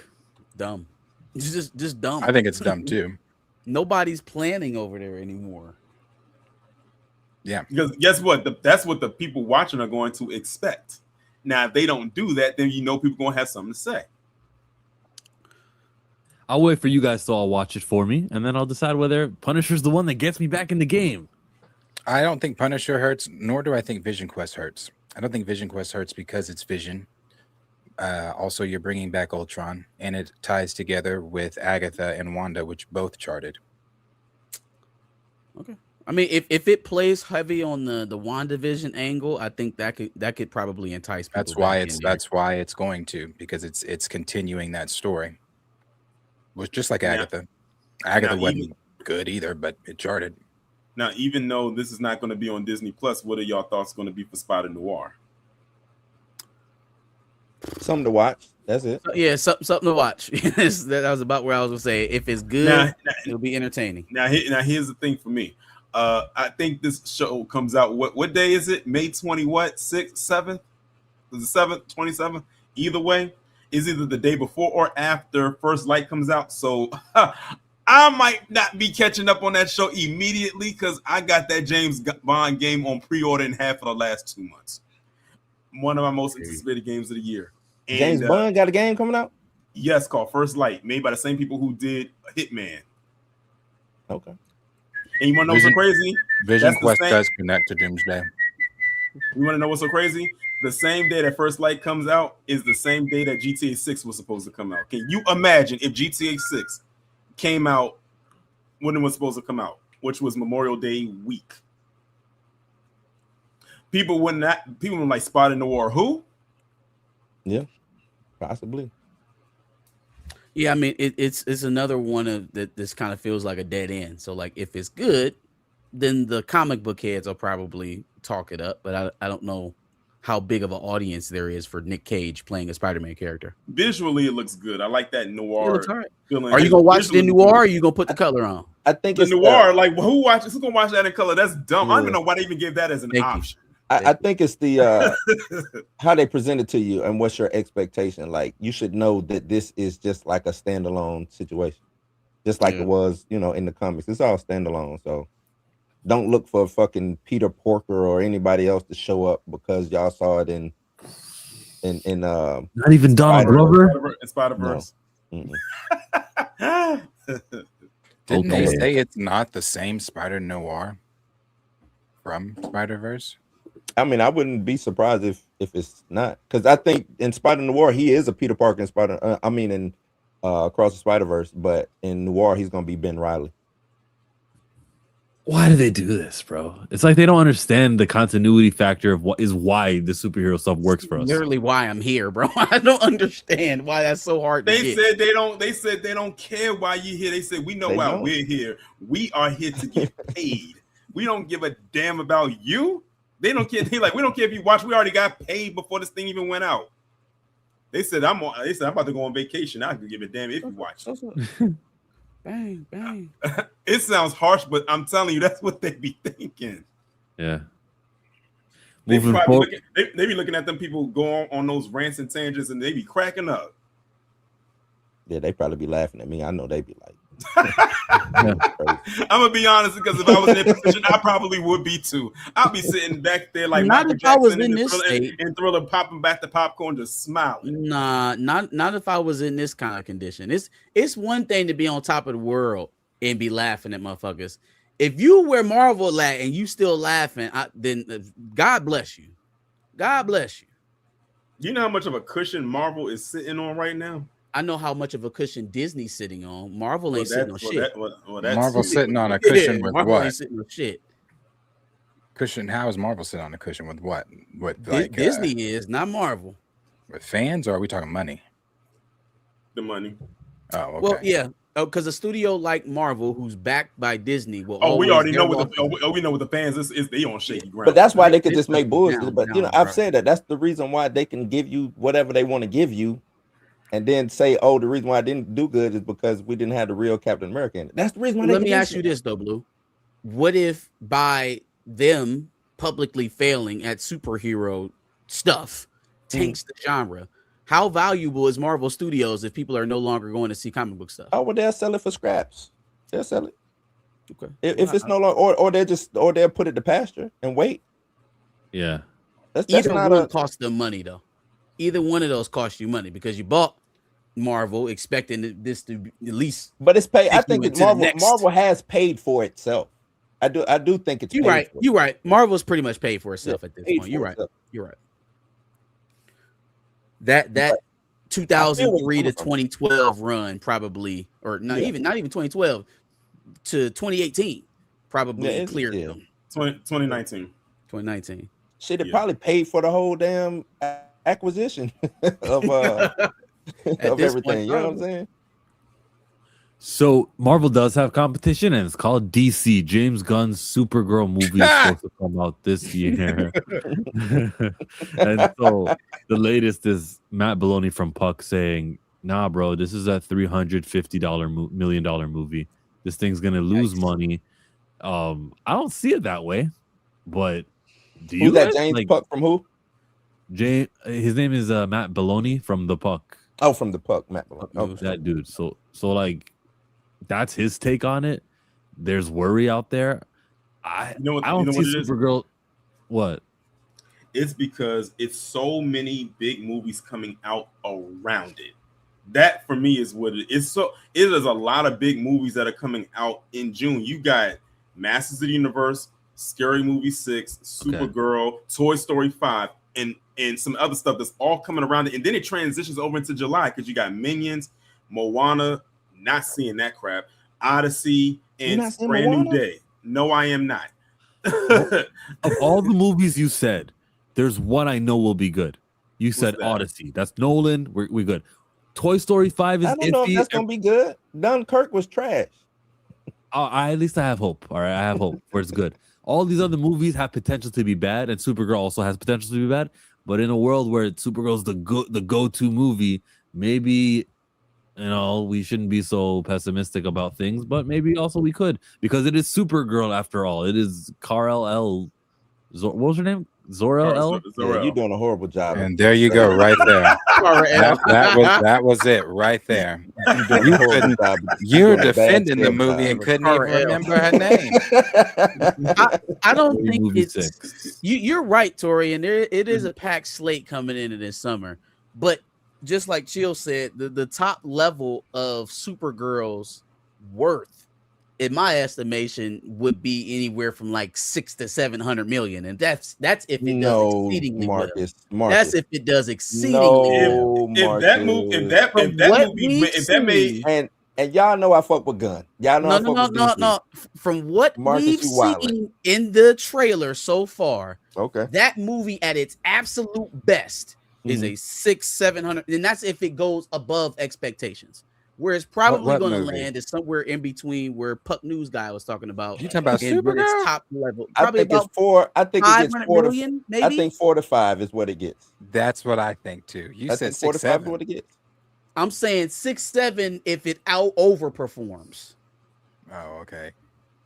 Yeah, overperform. You're saying overperform. If being the optimal word. If that's a huge if. Let me take a shot. Very big if. So like even at that, it's not like it has this long runway, right? Like this big opportunity to go make a bunch of cash. Like, it depends. Is it a good movie? No, but if we fail, being a good movie, if we end up not doing well here with Supergirl, like if I'm James Gunn, I don't know. I what do I do? Like, how do I pivot? Do I go, okay, Batman only, fine. Oh, I had the Static thing I was gonna do, but they didn't show up for Supergirl. They're not showing for Static. What's the failure? What you mean by fail, Chill? Like, I guess whatever the money he puts in. I don't see 4 or 5 as a failure. Okay, I think if it makes 5, it would have made his money. How much did it cost to make? 150, 200 million, yeah, something like that. Yeah, 5 is the sweet spot. If it gets 455, they good. They good. Whatever failure is though, if it does happen, how does that affect what we get out of DC? Because they are just starting up. He'd better get serious and put all of this Sergeant Rock and Booster Gold nonsense to the back burner. Find a Diana, find a Barry Allen. Didn't they find a Diana? Don't they have a? Then they cast the Wonder Woman. Did they announce it? Has it been announced yet? I think Girl and Man of Tomorrow is Wonder Woman. I don't think she's Maxima. I don't think she's Maxima. I think because what they've it's from what I'm hearing is 2 women in Man of Tomorrow. Can't give them credit in 2 today. Women being cast for something. That's true. Can't give them credit. They got to announce it. Yeah. And my thing is, if it is Wonder Woman in this, it's Jean Grey. I dial back a little bit. I'm like, okay, James, you're starting to bring in some of the heavy hitters. It's Jean Grey, man. He better do something, because you can't come out here and post up what was it? What did Superman make? 4 for 550? Okay. So I got 610, 610, 608, 610. Something I didn't even know they got to 600 million. Yeah, impressive. Yeah. Now I got a question. So last week, and y'all might have talked about it. Last week they casted Andre Royo from The Wire, who played Bubbles on The Wire, in Man of Tomorrow. Now they said his role is a mystery role, so we don't know. So I said, so now y'all doing the Sadie Sink thing again. Well, he's Jean Grey. But now he's Jean Grey. He's Jean Grey. Stop. Now the word is the thing. Now when I first saw that, all I kept seeing from people in the comments was throwing up pictures of Martian Manhunter. Yeah, that's like I kept seeing people throw that picture up there. You know, I could actually see him being as a fan casting. I can see it too. I can see him being Martian Manhunter. Him playing what's the detective that Martian Manhunter plays? The character. I call him John. John Jones. I'm tripping. John Jones. John Jones, the detective. He could be John Jones, the detective. I can most definitely see him being John Jones, the detective. And then he's just short. He is short. He was standing next to some folks. Yeah, and I was short. Like, Bubble. I mean, you know, when you're on that stuff, man, that's what happens. You lose your bone structure. You shrink. And Bubbles was the man on The Wire. But no, I can say I really could see him being John Jones playing that role, and then you know, CGIing him to be Martian Manhunter when he makes the change and things of that nature. I can see that happening. Him keeping the voice. Kill 2 birds with 1 stone. You get your Martian Manhunter and Diana potentially in the same movie, so that would solve some of the problems. It'd solve a lot, really. It really would. It'd be like, okay, we're thinking about the league. Because when he's on Instagram 2 days ago, replying in comments about the future of DC and talking about Booster Gold and Creature Commandos. Good God. That doesn't give me hope. Good God. Well, Creature Commandos was a hit for him. So I mean, was it though? Yeah. Like, did that excite people for DC? Did that get people to go see Superman? I don't know if it made people go see Superman. You know what I'm saying? Like, man, Superman. Marcus. Yes. I say this every Superman time we talk about Creature Commandos. The only episode.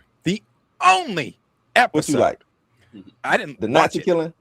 I didn't watch that shit. The only episode that Yes, you people should go talked watch it. about.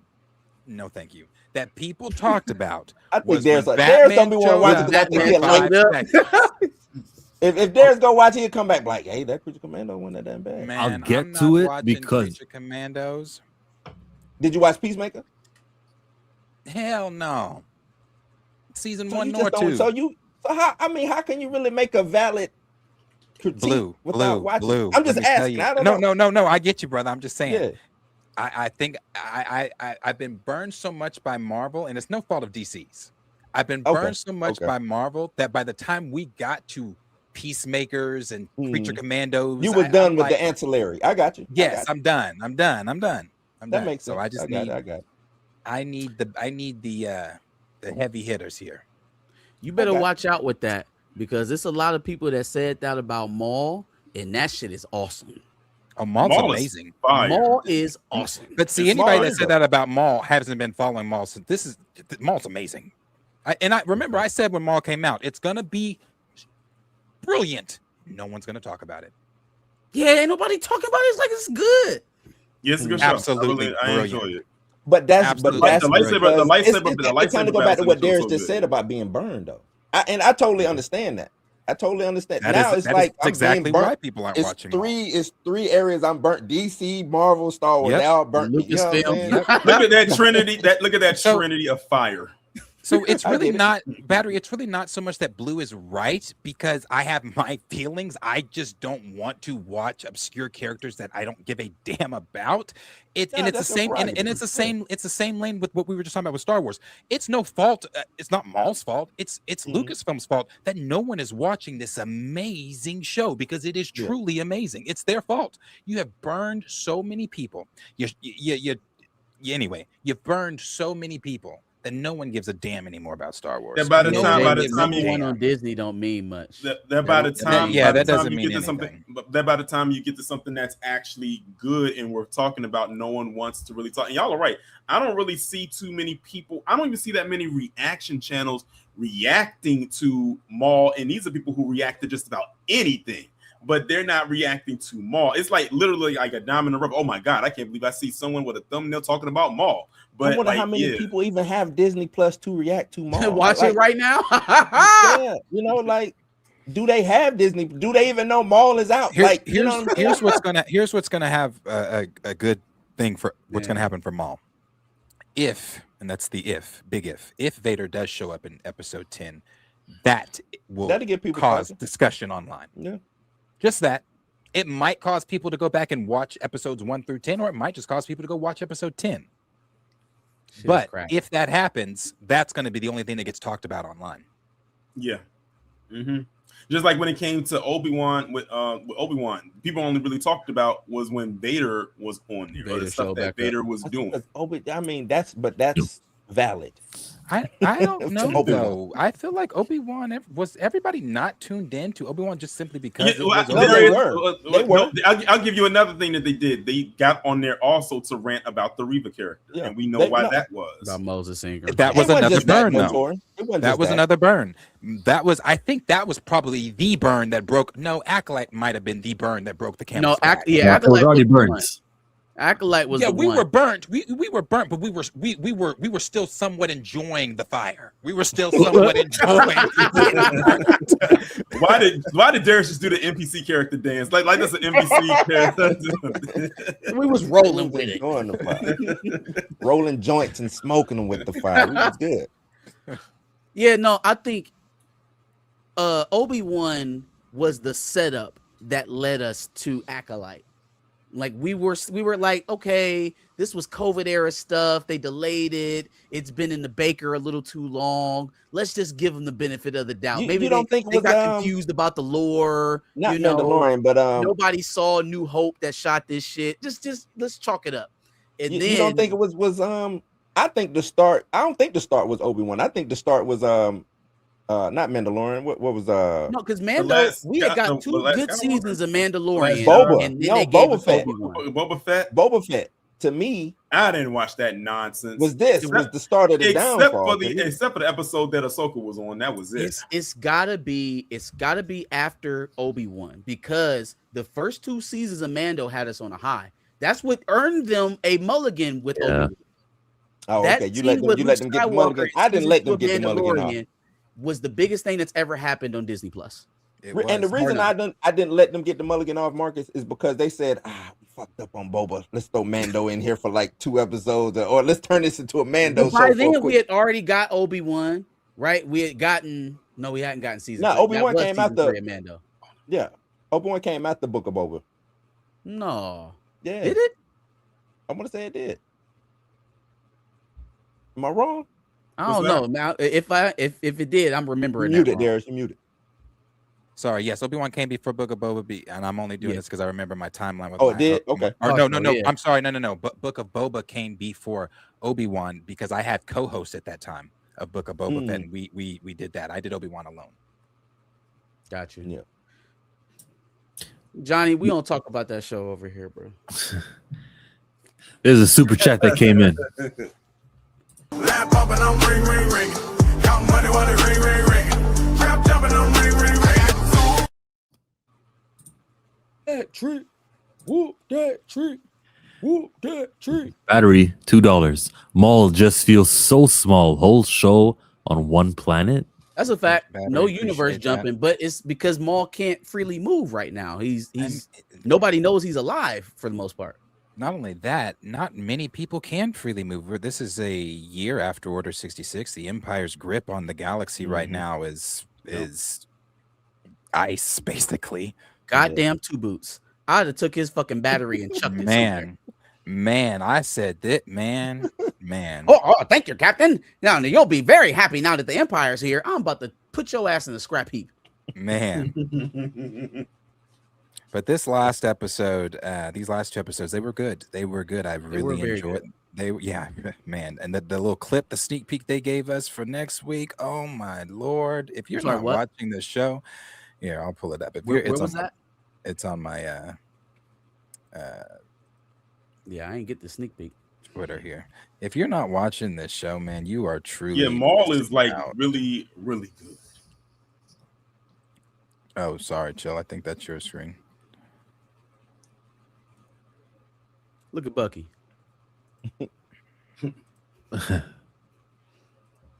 Okay. This year. Check this out. Oh, oops. Check this out. Right, Lawrence. He got 2 Inquisitors after him. Dang it, no.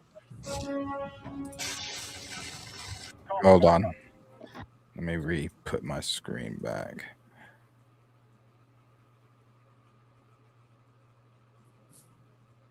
Okay.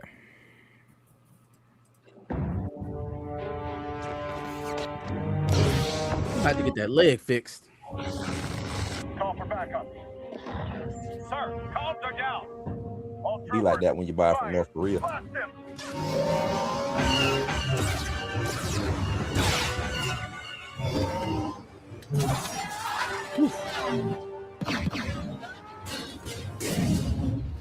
So much for stealth. Oh, we squadding up. Gang banging.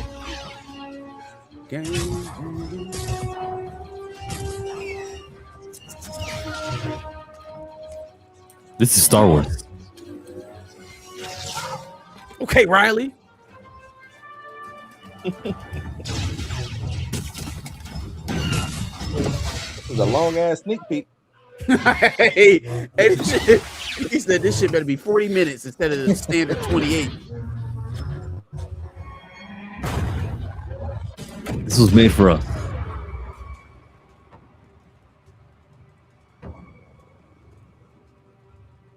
Yeah. Yeah. Why not get that viewership up? Like, if you guys are late to the party, too bad. No, Yeah. Clone Wars though, I didn't watch. And You didn't watch then Clone years Wars? later, oh my god, yeah, I've been hearing so much about it. I hear, Maul is back, or this happened with Ahsoka, or this, and then you finally just say, "Let me watch it," and you love it. I think that's the same with Maul. I think a lot of people will hear. Clone was one of the best things that could have came out of Star Wars. Period. I think What they did with Maul also was one of the best things they could have done. Like I said, it's unfortunate because Star Wars is in the place that they are, the hole that they're in, that no one is watching this show. But it really is some of the best stuff that they've done. I think they thrive in animation though. So this is good. This is good. The story, where we're going, they're talking about multiple seasons. They name dropped Dryden Voss at the end of episode 9. We know he's coming. He's got to be in episode 9 or episode. How many episodes we got left? 1 or 2? 2. 2. Yeah. So 9 and 10. 1 week. You get 2 in a row, right? Yep. I don't know why. And that's what I like. It was a pleasant surprise too, because I was watching. I think I noticed it on the 5-6. I was like, I watched 5, and it just kept playing. I was like, oh, I was about to play something else. They trying to make me watch other stuff on Disney Plus, and then I was like, oh no, it's episode 6. So we just keep going. Yeah. No, They're very sneaky about that. They always be trying to make you watch something else. Like, I mean, I don't want to watch Netflix Daredevil right now. I've already seen the first 3 seasons. And you know what the stupid that they do? Instead of the default next suggestion watch being Clone Wars, the default suggestion watch is fucking Acolyte. Acolyte? I'm like, what? They trying to force that Acolyte. Yes, you didn't like Acolyte, Darius? Hell to it, no. There was only one good episode of Acolyte, and that's when they had that lightsaber battle. I'm talking about the lightsaber battle that they had in the forest. Which one was that? Didn't like it. I didn't like it. I didn't like it. I think that's the when Trinity died, I was out of there. Well, then you didn't like the whole thing because she died in the first episode. I know. So There you go. There you go. Which was crazy. What a waste. I'll give X23 her flowers. She actually was. It was actually quick. It was a fast lightsaber battle, and that's what I will give them. That's what I'll give them. They actually were moving. Now that's the only battle, because for any other battle, they was like doing weird slow-mos, and I'm like, what the fuck is this? Ain't the Matrix? Yeah, I'm with Blue. It was after they killed Trinity, I kind of knew where this was going. Like, and she killed her without using the Force or lightsaber. Yeah. Oh, okay. Yeah, no. No. You martial art Jedi's? Oh, yeah. You doing karate versus Jedi's? She killed her with a knife, didn't she? Yes. Jedi of old was weak. On some trick shit too. It was some bullshit. Ooh, look over there. I got you with a knife. Gotcha. Let's do a super chat.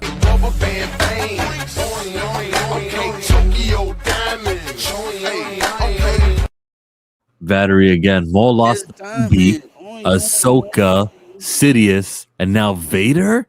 LOL. Okay, he's a loser. What? Characters can't lose, huh?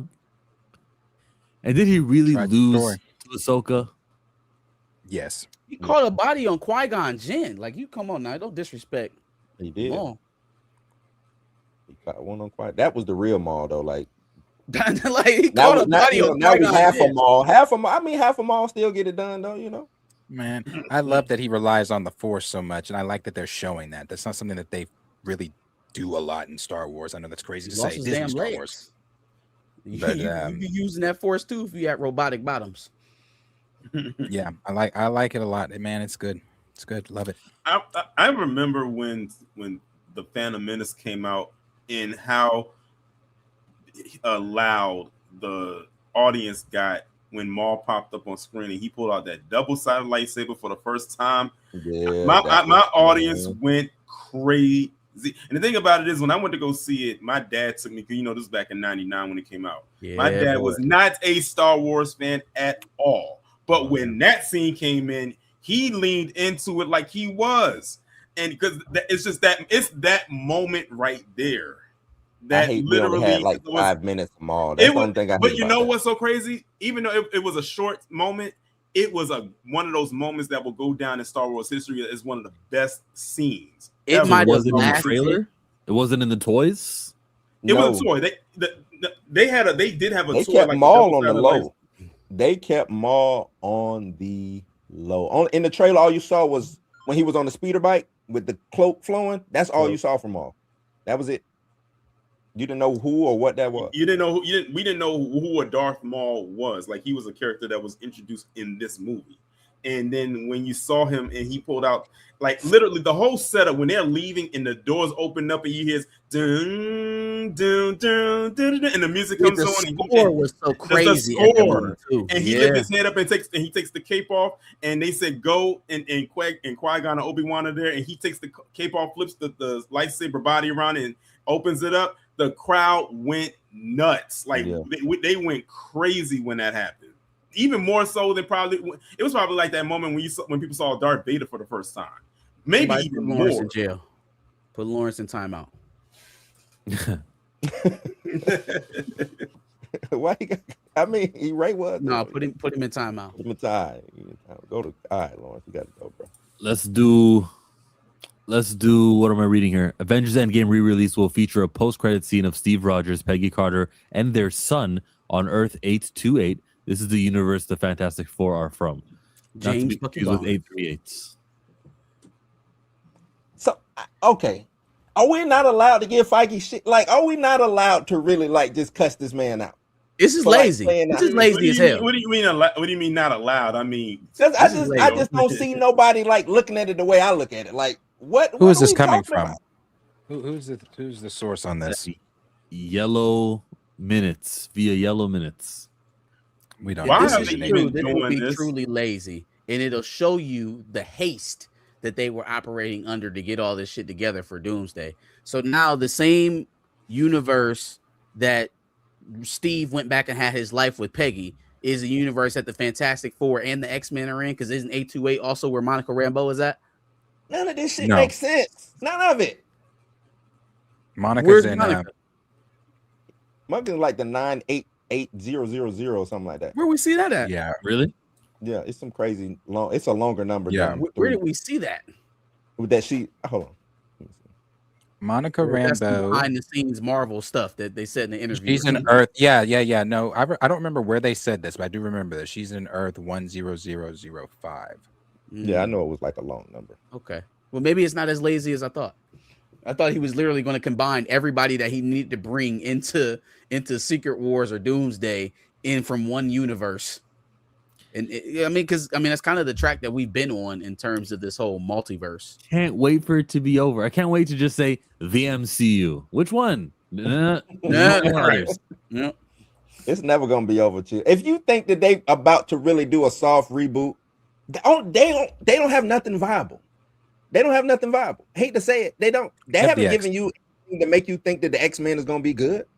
I'm so nervous about the X-Men, dog. I'm so nervous. They haven't given anything that's going to make people think the X-Men are going to be good at this stage. Or I would even say, even after Secret Wars and Endgame or Doomsday, they still have a hill to climb. But it's the X-Men, so curiosity alone is going to drive. But is it going to be good? That's what I'm saying. There is the X-Men going to be good when they give it to us. That Sadie Sink killing people in Spider-Man. Is that who the Jean Grey we want to see? Is that what we want to see? It remains to be seen. I don't want Jean Grey and Spider-Man, but hey, that's on my film. Man, that's Typhoid Mary, man. Who's gonna go see the re-release of Avengers Endgame? Everybody. Okay. When does it come out? In September. Sometime this year. September. I think it's September. The reason I am is because it's going to be yet another film experience, and I just don't want to. I have FOMO. I don't want to miss out on that film experience with a bunch of Marvel fans. See, you're not there yet, Darius. Not where yet? Oh no, I'm no. This is a big event. Now, if you were telling me, hey, we're screening Wonder Man season 2, have at it. Your latest Fathom event, Wonder Man, starring Ben Kingsley. You know they don't say Ben before they say Starring Yaya. Ben Kingsley. Not the Fathom event. During the initial run, I think maybe 3 months later, they re-released Avengers Endgame, and they said we'll add more scenes at the ending. And we all saw, or at least some of us, like the ones who went, Joe and Anthony, thanks guys watching the movie. You know, there's the deleted scene here with the Hulk and a firefighter. And I was sitting there like, really? That was all? Okay. So because of that experience, because I wasn't going to watch the movie anyways, but because of that experience, I think many people are not going to come for this re-release for bonus footage of Captain America. I'm chill. Look, if I'm them, I need to make Disney Plus viable. I re-release it on Endgame on Disney Plus, add the scenes, I make it a big They got to figure out how to make that a spectacle thing, because that's where their money is going to be at going into the future. But because they're giving us these smaller. You know, they're not thinking that far ahead. I know they're not. But is that Marvel's job? Is that Marvel's job to keep Disney Plus afloat? It's not them thinking far ahead. They start. They don't want people having. They don't want people having to do homework to watch television shows. They want an ever-moving hamster wheel of content that people will come in and out of, like a Netflix. They just don't have that. Now that doesn't work. Yeah, we know that doesn't. They don't have it. That's what I'm saying. They need to. But they're square peg and round hole in this thing. They want to make it so that everybody can hop on and hop off when they want to, and that's adverse to a cinematic universe. So they're trying to serve two masters. I guess what I'm thinking is, you're adding these scenes so we can bridge a small, tiny gap to Doomsday. That's why. Right? That's why. That's it. That's literally it. So give it to me at home, is what I'm saying. Like, give it to me at home. It's 11 then. I mean, I don't disagree with that. Yes, battery curiosity alone is not enough for the X-Men. The last X-Men movie bombed, but the last X-Men movie was not done by Kevin Feige. Man, that's not a thing. I'm not doing that no more. Wasn't that new movie? Wasn't that new movie? Hey, listen, I look at the last 5 years the same way that all of us on this panel look at the last 5 years. However, in looking at that, this is, I mean, it's the X-Men. This is, it may fine. Take out Kevin Feige and all that. It's still in the MCU. So the X-Men have yet to be seen in the MCU. It may have bombed into Fox, but they have not been seen in the MCU, and that's what people want to see. That curiosity will drive. I think Feige is about to ruin this property. And then again, it also depends on how they do the X-Men and Doomsday as well. So if Sadie Sink is Jean Grey, then we're decidedly on the teenage route, or very least the very young adult, like 20, 21. We're not venturing into adults yet. And I'm fine with that, but then I'm hearing things like Emma Frost and all of these people that are adults. I don't want to see kid Emma Frost. Like, like what are we like? What are we talking about? Why? Hey man, they already told y'all. Well, they didn't say, but they, this whole younger thing is real. They're going with the younger group. But they got Young Avengers coming. Why are we doubling up on the youth teams? You need a grown team. What was you got lackluster Fantastic Four? You got lackluster of New Avengers. You already got a Young Avengers coming. Was good. You said what the Mandalorian said. The Mandalorian said his Fantastic Four was better than. No, I don't have time for that. No, okay. I don't have time. I'm with you. I just wanted to throw that out there. But Marcus, it was better than that last Fantastic Four movie before it. Fan Four Stick. That's not that ain't a high bar. That wasn't a high bar to cross. And it might just hurdle it. Like your toe might have just hit the bar. Say, the heel nipped you as you got over the hurdle. A super chat just came in. Last time that I checked, I was selling zones in the set. Make $250,000, no sweat. Last time that I checked. And Darius says all the smoke for Gunn, but never Kevin. Oh, I go at Kevin. Uh-oh. I go at Kevin. I've been going at Kevin for the past 5 years.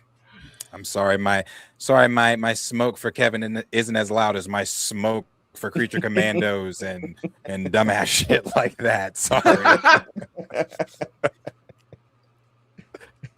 Hey Sanju, that's not my fault that Kate Bishop is 30 fucking years old now leading the Young Avengers. Tell them to get their production shit under control. Right. Why couldn't the Runaways narrative or the Outlaws narrative not run into what they doing in Daredevil? I don't know, it does but, in the comics. but we are 2 hours They in. have a brain over there at Marvel, man.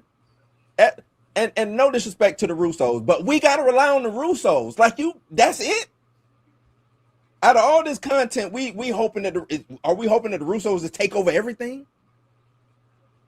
You see what I'm saying? Like you just said, why didn't they just say, you know what? Shit, we just had her go and talk to Kate Bishop. We got this Daredevil thing going on. We can have like a small universe on TV. Street level. Mm-hmm. Gotta love it. We got the players already. Let's get it. Let's make it happen. Now we gotta have the Russos come and say today, but they only gonna do Avengers film. They not touching X-Men. They not touching anything going forward. As far as I know, they're overseeing X-Men.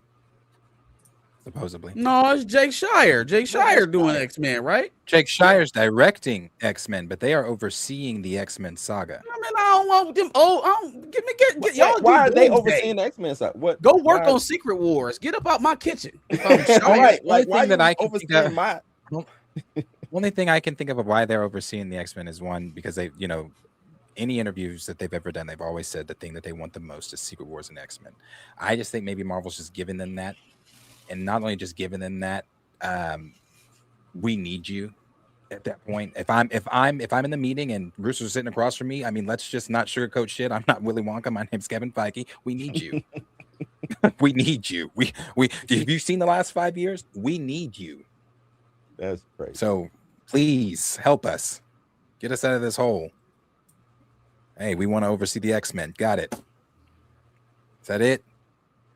On my house. Did they go talk to Jake first? No, I think. See if that was okay with Jake. I doubt it. They probably said, fuck whatever Jake wants. I doubt it. And I believe the Russos get whatever they want to. If Darius is right on that, the Russos get whatever they want, carte blanche. It's bad, man. It's bad at Marvel. It's bad. It's bad. It's really, really bad. Here comes the Hulk wearing a Bruce Banner the doctor's coat. Like it looks like he's just changing out of being in Bruce Banner mode at school. And this is potentially a spoiler, this Marvel Legends figure here. I know he better rip them tatters off. After he transforms, he better take that white shit off his shoulders. Because why? Because why? That's ugly, dog. That is bad, man. That's what why is that just sitting there? Why is it just did he have a shawl on before he transformed? And why did they give him an S curl? It's the Hulk is not complicated. He got on chinos, number one. The pants didn't even turn into shorts. The shirt didn't finish tearing off his shoulders. I know in the movie he better just snatch that shit right off. Yeah, that's a bad one. That's a bad. I wonder how long he's in the movie as Hulk. Enough to get a toy. From my understanding, he's the last battle. Is Spider-Man and Hulk is the last, but from what I read. Okay, so who's the villain? What? Man, look, man. It's too many villains in this movie. It's an anthology. Well, not an anthology. It's an ensemble film. That's what's making so many people. It's a lot, man. And I'm real excited about. Well, my excitement level was high, but the more I dig into this movie, my excitement level just drops. And I love Spider-Man, but my excitement level is just going into the drain right now. I've been trying not to look at anything because there's so much. I'm just like, you know what? This is going to be one of those ones I go in with fresh eyes, and what I do know is what I know currently. That's it. Just fresh eyes. You lucky, Darius, because I'm like, man, reading. I'm like, I don't care about that topic either. Next up. Michael yet? Burger King Hulk toy. Super Smash Brothers. That's what it looked like, a Burger King. Mark Ruffalo Hulk thing either. like a Happy Meal toy or something like that. I'm telling you, man, them MCU Marvel Legends be trash. I don't fuck with MCU Marvel Legends. I don't. The Super Smash Brothers movie, potential movie. It's got Pikmin movies also in the works. Universal's trying to get the rights for Metroid and more characters from Nintendo. This is from My Time to Shine. Hello. She said a lot. There's a Luigi's Mansion. They talking about Donkey Kong in 2028. A lot of stuff. Star Fox. It's unbelievable. A Star Fox movie in 2030. That's 4 years from now. I don't know about that. I think it'll be sooner. If he ends up in the third Super Mario Brothers, maybe as long as it. I think that'd be a waste. I think you do Star Fox now after you just introduced them in Super Mario Galaxy. Yeah, I think they were already probably into. They were probably in the pitching phase of Donkey Kong, and then that's moving forward. These studios are slow, man. They're slow, and so when one set of films is in the talking phase, like, all right, which idea are we going to go with? The next one is even in even more of a latent stage. Like, so when we're talking about the concept of when these things are actually going to start to get made, it's almost like an assembly line, and everything seems to be 2 to 3 years back. So if we're talking right now, what do we expect to see in 2028? It would have to be something like Donkey Kong, right? Like, because Donkey Kong has already been in the works. Yeah, Donkey Kong would make sense because Donkey Kong was in part 1. So yeah, that makes sense. That tracks. I'm just saying, like, you just had $1 billion movie with the first one. You should have franchised. That should have been the first bing, bing, bing, franchise. Let's go. Let's go. What do we got going? Yeah. You know? They're already putting that thing on streaming. That thing's going on streaming in a couple days or weeks or something. It's not like they don't know that movie was going to make money. Of course, it's not going to make the same amount of money as the first one, but it's not like they know it's not going to make money. It's Super Mario Brothers. So yeah, you can look at this. I think you could look at like Sonic. I think Sonic would be something that you would compare your movie to. You know what I'm saying? Yeah. It's another video game icon. What did Sonic? What has 4? 4 in the TV show, right? It will be 4. It will be 4. It will be 4. So Sonic has 3 in the TV show. Yep. A couple TV shows. They had Knuckles and they had a Sonic show, right? I thought it was just back in the day.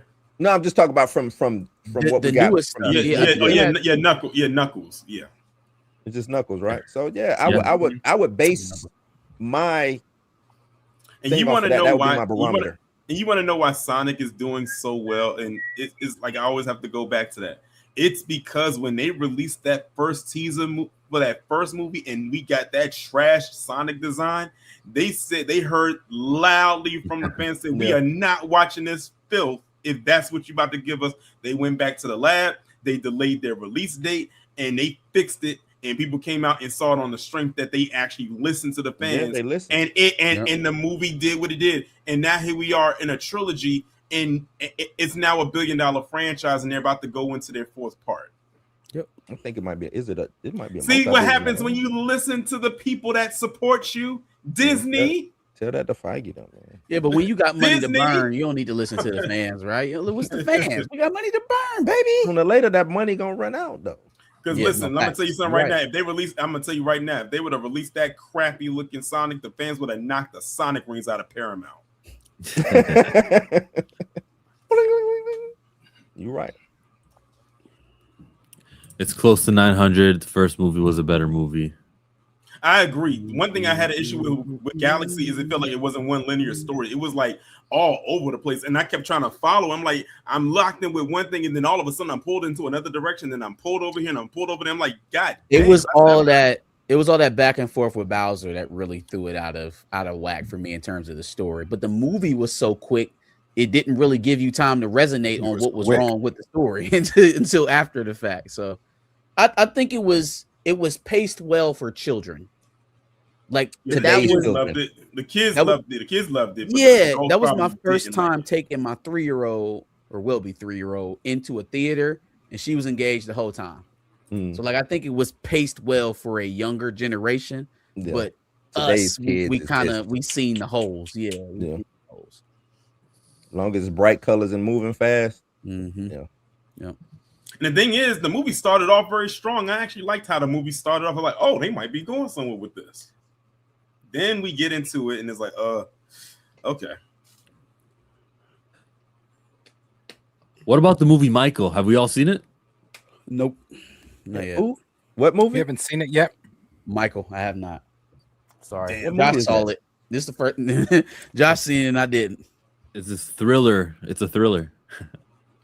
But we can talk about it for sure. Michael. We can definitely talk about Michael and it's $217 million. This is the conversation I was waiting for. I don't know why you're happy. I was waiting for 2 days. First of all, I said Michael was gonna do well. You said 250. I didn't. Did I say 250? Yeah. Okay, I was a little shy. I outbid your prediction about talking about first week. You know, affecting the opening. You said 250 first week, Mark. I did. I was shooting for 250. Are we not counting the Wednesdays? Oh, that's what I was about to say. Are we done with the week? Oh well, we'll see. No. We were at 217. We're not technically done with the week. The week started Thursday. It's a little over 3 We're right in now. today, right? Today would All right. be the week. When you said the opening, Did he say opening or the week? That's what I'm asking. Is it opening? I said opening weekend. I'll be fair. Opening. Okay. Okay. Well, who cares? Everyone. Did you see? How much can we talk about the movie with Marcus here? It's Michael Jackson. I mean, It's Michael. It happened, right? It's a biopic. Yeah, it's Michael Jackson. Do you think? All right. Great movie. I don't know what these critics who reviewed it poorly were thinking. I thought you was one of them. The movie that I was rooting for and wanted to perform well and rooted for the action scenes. Wait a minute. Can we call a timeout on chill? What's up? What are you talking? You just said, didn't you say that white supremacy was going to wipe this movie off? No. Ain't that what you said? The contents of what happens in the movie. I was rooting for a good performance from Jafar. I was rooting for great things. I still think white supremacy exists. And white supremacy still is what's keeping this movie from performing internationally the way Bohemian Rhapsody did. That's not a case. That wasn't the splits for Bohemian Rhapsody. I actually really can't say anything right now because my argument was never the international bullshit because I know what Michael does internationally. I have several videos saved of the international audience and how they showed up, showed out, danced, did choreographed fucking flash mobs, all types of stuff. So the international audience, no one was ever worried about except for Chill. My thing was always the $1 billion, and it is well on track to reach that $1 billion. If you don't think it's well on track, you are out of your outdid Bohemian Rhapsody's opening weekend. How is it not? You were out of your goddamn mind. They said that this is like the highest grossing biopic ever. Yeah, but if Bohemian Rhapsody did 900 million. Hold on. The latest Bohemian Rhapsody did 900 million, and Michael is outpacing it, not twofold, but it's outpacing it. Why wouldn't it hit $1 billion? Do you want? I want to address what Lauren said, but I also want to address what you just said. Is it okay because when Fantastic Four and Superman was happening, and it was like only 2 weeks it was only one weekend of Fantastic Four, and I was like, you see, guys, that's why Superman beat Fantastic. You guys were like, no, it's way too early. You can't say anything yet. And I'm like, no, there's enough data here to show you why. And I was gonna show you why what was gonna happen actually happened. Mm-hmm. And then you guys like, wait, you got to wait till the end. You got to see more. So how about now? No, you're right. Wait for the end of the. Get it. What are you trying to say though, Chill? I'm missing what you're trying to say. I still doubt the $1 billion, but that's fine. The reason why I say that is because we were so focused on the comparison to Bohemian Rhapsody, right? When we were talking about what the international versus domestic split is going to be, what the opening weekend would look like, we were focusing on comparisons to Bohemian Rhapsody. And so that's why I'm saying now to stick with that logic, if Bohemian Rhapsody did 61 domestically, I think Michael did closer to 100 domestically. It was like 97 million here in the States. So it's outpacing them domestically. It's outpacing them overall. And again, it's the highest earning opening weekend for a biopic ever. Those trends feel like it's going to carry you to beyond what Bohemian Rhapsody went. Don't forget the Wednesdays and the Thursdays were added to the opening weekend.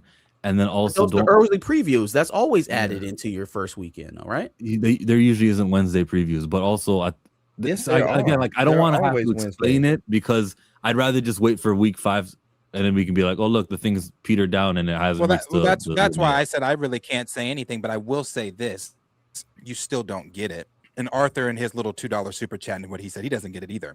You both still don't get it. You both still don't get the magic of Michael. The fact that you can't sit in your wrongness, and it hasn't hit the billion yet, which it's going to hit the billion. Hold on. The fact that you can't, that Michael Jackson, you guys saying that basically that he said that little $2 number, the 725 or the 760 or whatever the number was that you, whatever the number was that you chose or whatever it was. It's well on track to pass that number. The number you agreed with, I'm sorry, is that better language? The number you agreed with, the number that you agreed with for last week, the week prior, and whatever, that number that Arthur put up that you agreed with, it was 750. It's well on track to pass that number. Maybe next week. It is currently sitting. It's just passed over $300 million. And like I said, you nor Arthur still get the magic before of the Michael weekend? Jackson. Before the weekend, my G. And it still hasn't released in Japan or Korea yet, which are two big markets right there. So it's going to get a resurgence when it releases over there. See, the thing is, unlike movies like Endgame and Infinity War, where they released every market at one time, that's why they were able to get as much as they did it all at one time. If you would have released every single market for Michael all at one time, this movie would have been past where it's at now. It would have probably been almost at 500 million. If you released in every market all at one time, but you didn't. See, they broke it up. That's why I said wait till they open up in Japan and Korea. That's going to be a huge boost there. Let's look at the Arthur. Hold on. Let's look at the Arthur super chat that I agreed to, quote unquote. For MJ, down to 725 million. Oh, he's playing with you. Yes, you can. And even if it was 725 when you said 785, hold on. Really before you even let this finish, don't play. Yeah, don't play. He's going. Don't play. Do not play with me. This was you and I's stream. Let's go to the stream that the Pantheon did when he sent that and you agreed. Don't play. Don't pull up you and I stream that we did on the morning report. Pull up the stream where he said it again on the Pantheon stream and you agreed to it. Of course, you did not agree to it there. Remember, you even said, I remember he said that and I changed my tune. Remember, those are your words. Remember, you said you changed what you originally said based off of the second number he gave you because of, I forgot why you changed it. Something had happened. I think that's what it was. It was the Rotten Tomatoes scores. And then he put what he said. Then you said, actually, because of this, I'm now changing it to that. So don't try to play with me on this. I've been waiting for this conversation, buddy. Don't try to play with me on this. If you find that clip that you're talking about where he changed I don't need to find it. Like I told you last week. Week's Pantheon. Hey, while he's looking for that, if they re-release this, like if they do an extended run like they did for Sinners, or they put it back in the theaters like they did for Sinners, does that count? Or are we just talking about original from release to the first stop date? You muted, Chill. If they re-release it 2 months later, like that theatrical run still counts. I wouldn't say like that's a restart or anything. But that was the revised that Arthur did 785 once, and then later on he did 725. This is him revising it. There was no other super but chat. I'm talking about the Rotten Tomatoes. Then it wasn't a super chat. He must have just said it in the chat. But it was after Rotten Tomatoes did whatever they did. I like to cite the source. That's fine. They said Tina was on that. Yeah. Tina was on that, and then she also commented, I believe, on the video and said where it was. If you would like to go to those comments and look at that, she did say where you could find where you said what you said. However, you said what you said. I don't need to. We're not going to go back and forth on that. You said what you said, and it's well on track to pass that number. It's well on track to reach $1 billion. I hope it does. I'm rooting for the movie. Are you seriously sitting? Time out. Are you seriously sitting here on another week and lying Arthur's not that crazy, by the way. You can't count out that you did not say that? Are you lying to everyone and telling us that you did not say that? That I said that Arthur's number is not that wild. I can see that happening, but it's not like I said my prediction is 725. You said I'm changing my number. You said I'm changing my number to 7. No. No, Right. I remember saying that. Look, I want to narrow down my prediction. I'm gonna go from like 700, from 600 is my low end, and I think So I can rule there's out no a bill. okay. Hear me Okay, out. time out.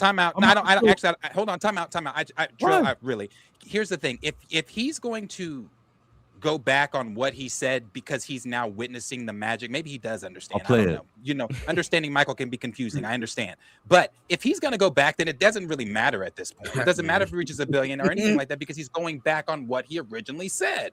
I'll find exactly what I said and how I didn't go back on it. You're gonna find that as I'm talking, I get interrupted while I'm giving my prediction.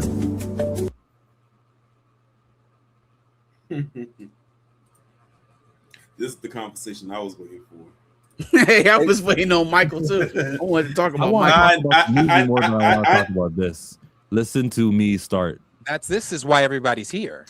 Listen. We all knew the movie was going to be good. You were the only one going against it. Gotcha. Let's listen in. Hey, I said what I say, 600 million.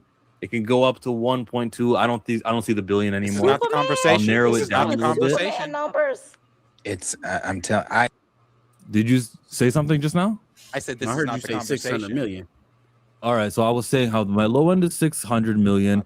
I used to say 1.2 billion. I'm gonna bring it down, and I was right about to give the prediction, but I know myself. I know I did not give an actual box office prediction of what this movie would do. That was when I was say it gonna out of do your it. mouth. I think Arthur said a number around like 750 or something like that, and you was like, "That one feels accurate." Arthur said 785, then Arthur said 725, like a week later in that video that I just showed. I was just talking about the. Do you still agree with the 785 or the 725? But that's what he's reading. I think He's saying he 785 never agreed to that. He's saying do that's you not agree a thing. to that? 785. No, so I never went with that's my prediction, 785. But I did We're tell gonna you. get nowhere. All right, it's cool. It's cool. We're going to take it now. Play the Do you words. think 785 is the correct target now? Nah, I'd go higher to 850. I don't. No, he can't. He cannot. I don't want him to go higher. He cannot. No bullshit. You have been going against Michael for weeks, bro. You do not get to move the needle. You do not get to move the needle. When you say when you say that I'm going against Michael, you say I'm going against him. No. Are you trying to say that I wanted the movie to fail? Are you trying to say that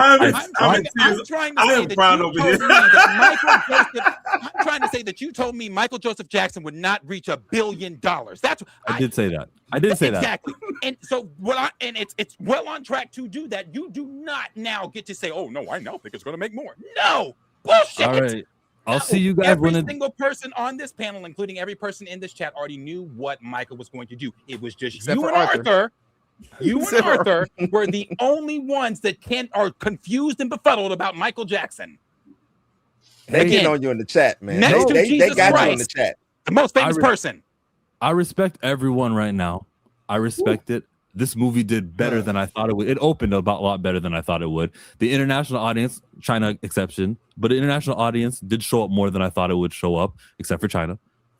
I like this. I want the movie to succeed, and I always rooted for it. I would always say, "I hope you're right, Darius." I would always say things like that. So don't do the Chillmonger was against the movie, and I watched it. And I liked the movie. But you were against the box office. That's fine. Hold on. I want to make It's that not clear. the movie, the box. You know what we talk about. My thing, he knows. My thing from the very beginning has been you telling me that Michael Jackson doesn't have the ability to reach $1 billion. That's been my thing from the jump. You went on an international route that I didn't go down. Then you went down a route talking about the movie being good. I talk about you doubting Michael. You doubting Michael. There you go. Tell him there. Let him know, man. You not You're understanding valid. that Michael There you go. Jackson You still doubt was him. going to Still do doubt this him. in Nope. death or alive. You Let me still give doubt. let me give Darius this salute to you. Salute for your belief in your fandom in the guy, and salute for the way that it opened up right now and the way that it's performing now. How it's gonna get close to $1 billion. Give it to Mike. It ain't me. Give it to Mike. Apologize to Mike. Don't apologize to me, brother. Apologize to Mike. Hey, To the Kane. the son Apologize of to the Catherine Kane, and man. Joe. Salute to Michael Jackson for doing big numbers right now. And even though it's not doing Bohemian Rhapsody international to domestic splits, he is still. Wait a minute. Well, can I just finish the statement because this is very important to say. My bad. Go ahead.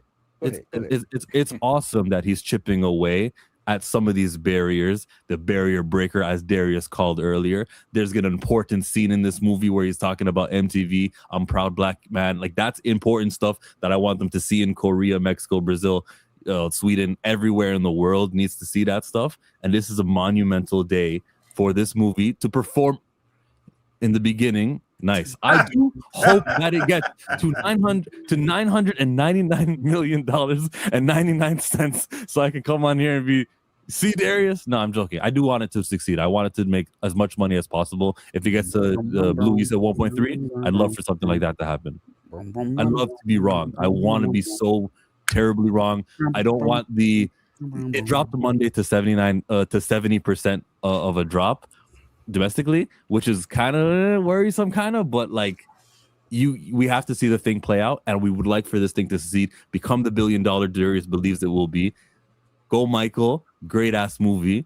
And Chillmonger, for the moment, from the way that things and you guys are tracking it, looks like he's wrong, and I would love to be wrong in the end of it. I gotta interrupt you, Chill. You are way wrong.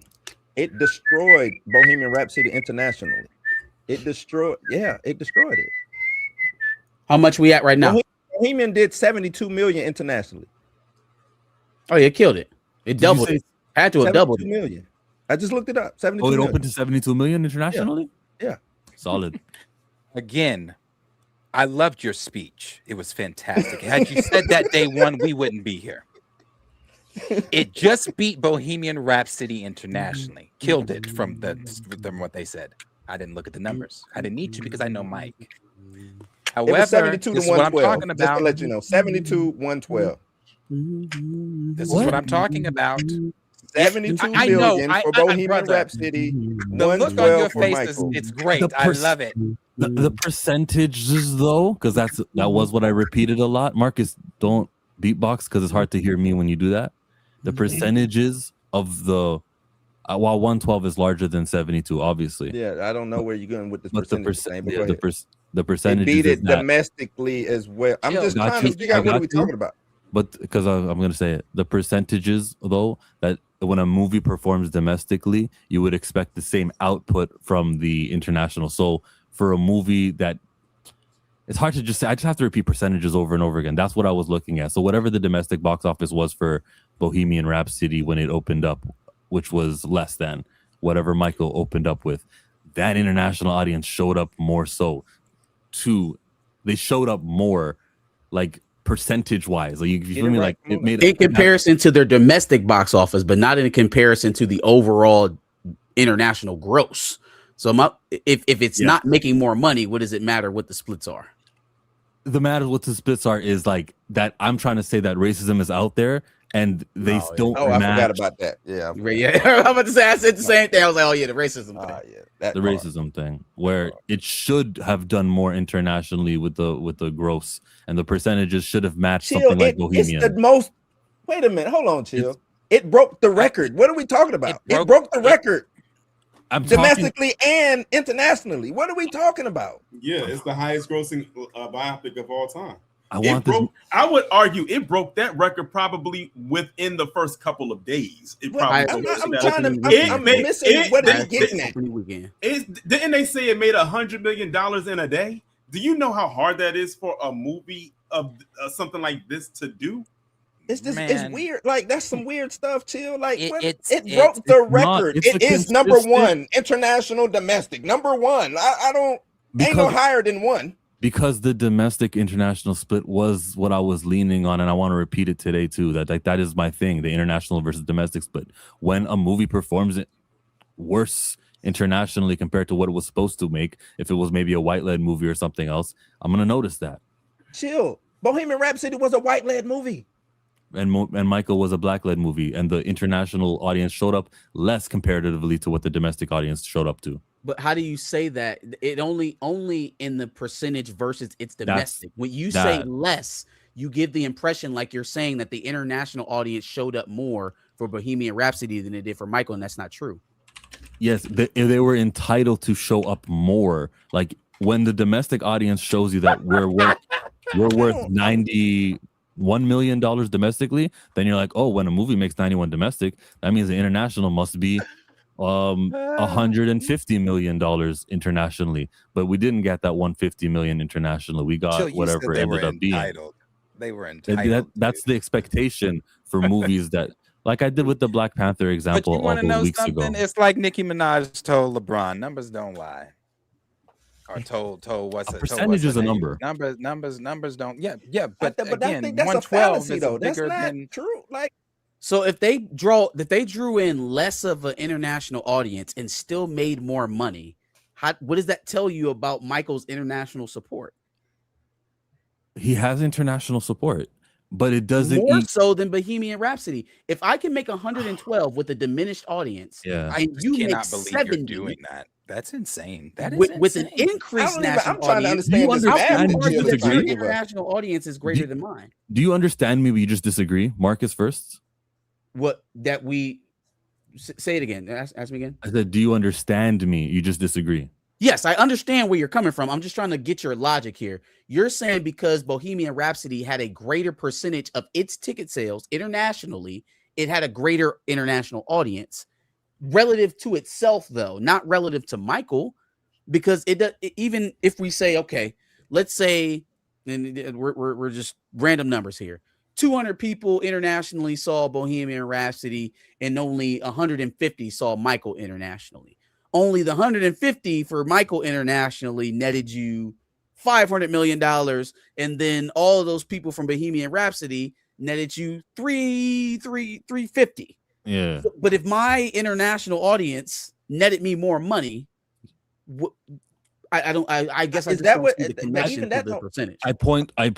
What I wanted to point to was that there's still a barrier, or there's still less money, there's still less people who didn't show out because of how few people came out, even though it was a lot of money and it was more than what Bohemian was able to gross. That there are still people who were like, not so much, because that movie was entitled to more money internationally based off of what domestic is. It should be making like other movies in the past. If 33% of it is from domestic, then I expect double the amount of people to show up internationally. I don't mean to cut you off. I just want to ask a question. You're saying that if my domestic, based off my domestic box office, if 100, like kind of like what Marcus said, if 100 people watch me domestically, you are expecting what, 350? 300, yeah, 300 to watch you internationally. I would expect 200 people internationally, so that would be a 33 to 66% split. That's how usually these big movies are. Avengers Endgame, Bohemian Rhapsody. I went through all of them, and then I went through Black Panther, and you saw, wait, it was more so to 50-50. Well, why didn't the rest of the world show up at the rates of the domestics? That's what I'm pointing at to go, oh, look, racism's still out there. Like, there are still people in all these countries, China, wherever else, who are not showing up. So you attribute it to race, but why racism? Like, whatever the bias is, what do you think it is? Not because to watch Mike. Because I looked at Sinners, I looked at Panther, and I looked at a lot of other. You want to know a way that you can tell if audiences watch the chill is you can go and look at all the videos from overseas of the people watching that movie and having a damn good time watching it. Indeed. Like literally, like they were having whole parties up. One of the craziest thing I saw, I think it might have been the Philippines. I'm not sure. China had a ball. I know that. It was this little. I think Darius might have showed it on one of his lives. I have so many international theater screenings saved. I think I sent Darius. It was that little. It was the one with that little boy that was dancing in the aisle, and he had the Michael Jackson suit on, the one he wore, I think, during the Super Bowl, the one with the gold bullets going across. Yeah. And it was a little boy, mind you. This little boy definitely had to have been born after Michael had passed. He had to be. He damn sure wasn't born during the Super Bowl. He had to be. One thing that is very true. That is very. I would tell you that's anecdotal evidence. Why, when I have literally what the worldwide numbers are of international versus domestic, yeah, sure, some people celebrated in Thailand and loved it. Yes, absolutely. They're part of. Did you take into account that all of international hasn't even opened yet? Did you take that into account? That's coming. Japan, but China's the big one. It's funny. It's funny that neither one of you, and I'm going at you and Arthur because you two have been the one that have been going against the Michael film. So it's so funny that the two of you refuse to admit that what Michael is doing currently and how that more than likely is projecting to $1 billion. And I get it. You don't want to concede because it hasn't reached $1 billion yet. And if I was in your seat, I'd probably be in the same stubborn position. I wouldn't want to concede either. However, the facts are overwhelming here. I don't understand how you continue to push back here. Again, Arthur Steele's little brother. It's very. Hey, Michael, I hope you're right, Darius. Like Puma Lee said, when it's 1v1, you always bet on Mike. Always bet on Mike. And the fact that you two, again, I guess, have not done your homework in the last time that we saw you last week. I don't think Mike has ever lost. He hasn't. Hold on. Grant Regent Thread says, I get what Chill's saying. He lost to Diana Ross's white husband. Anti-blackness is global. But I actually think China is going to show out big. They love Michael Jackson in China. They already had their release from what I saw online. They've already performed there. It's only like a $4 million weekend. It's not looking like it'll get to that high number in China. And legs, there's such thing as legs. And like I said, it's still other markets that haven't released yet. So this is going to stay in. This is going to stay. This is going to stay. This is going to be in the theaters for a while. Yeah, I don't give a damn where the billion comes from. My thing is always going to be a billion. It'll just hit $1 billion. Right. Let's get into some of these super chats. I've been boozy since I left. I ain't changing for a check. Tell my mind I ain't forget. Oh, so we touched on Arthur, $2. China numbers looking a bit soft. No way it hits $1 billion. I want a $10 super chat when it does. I want a $10 super. Crazy. You fomented all of this discourse on my panel. When so it you owe us $10. When it does, I don't want you to mutter Michael. Keep his name out y'all's mouths when it does. Don't say nothing about Mike, because nothing until you've done your homework and studied and know who he is. Nothing about him. Arthur, and I shouldn't even put him on here, but Arthur, look what kind of company you in. This who you associate with. That's who you associate yourself with. That's who you want to be in the group with, bro. Come on now. Something I didn't notice is that he's also subscribed. Blue, when I was in your chat the other day, he is. Yeah, he's also Michael Davis. He everywhere, man. I see that. I'm just confused why. Israel capture. I'm just confused why. Why is you look around, you're wondering, read the room. Why is he here? It's like a job this guy clocks into, and it's probably like 3 guys under the account. I told you, it's not a real guy. It's 3 guys under 3 guys sharing the same account. Let's do a super again, Michael Jackson themed.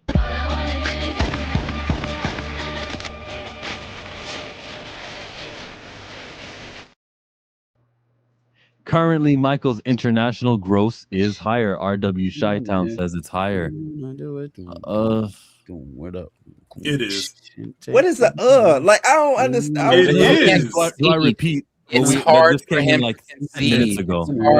No, he's not talking about what your splits and your percentages and your. He's not talking about that. He's talking about the actual number. How many apples are left? What are we? Yeah. He's talking about the actual number. You are the only one talking about splits, talking about commas, talking about greater than, less than. You're the only one talking about that. We are talking about the actual number, and the actual number is it grossed more internationally right now. So, and you saying that's like, what are you You can't facts. The is he sent this at 11:41 Eastern. It's 11:57, and I know we've touched on this already. That's the But at 11:41 or 11:51, it's still crazy. No, I don't want to repeat. I don't trying want to move on. He's trying to move on. I'm trying to say. Thank you. And we have another super chat that came in. That's still not a Do it right. That's still not a but okay, move on. It's still not a How you gonna tell me what my meant? My was because there shouldn't be an anyway. It just say like it shouldn't be one. Nah. Make him say It wasn't one of those either. Do it right. Do it left. Do it right. Do it left. Do it right. Do it. That's right, Chill. Show these Americans you're the captain now. Well, there's none of that. I love my American co-stars here on the Pantheon stream every Thursday. Even the guest stars like Taurean and Blue. It's all love. That's right, chill. Show the Americans you're the captain now. All right. Yeah, enough of that.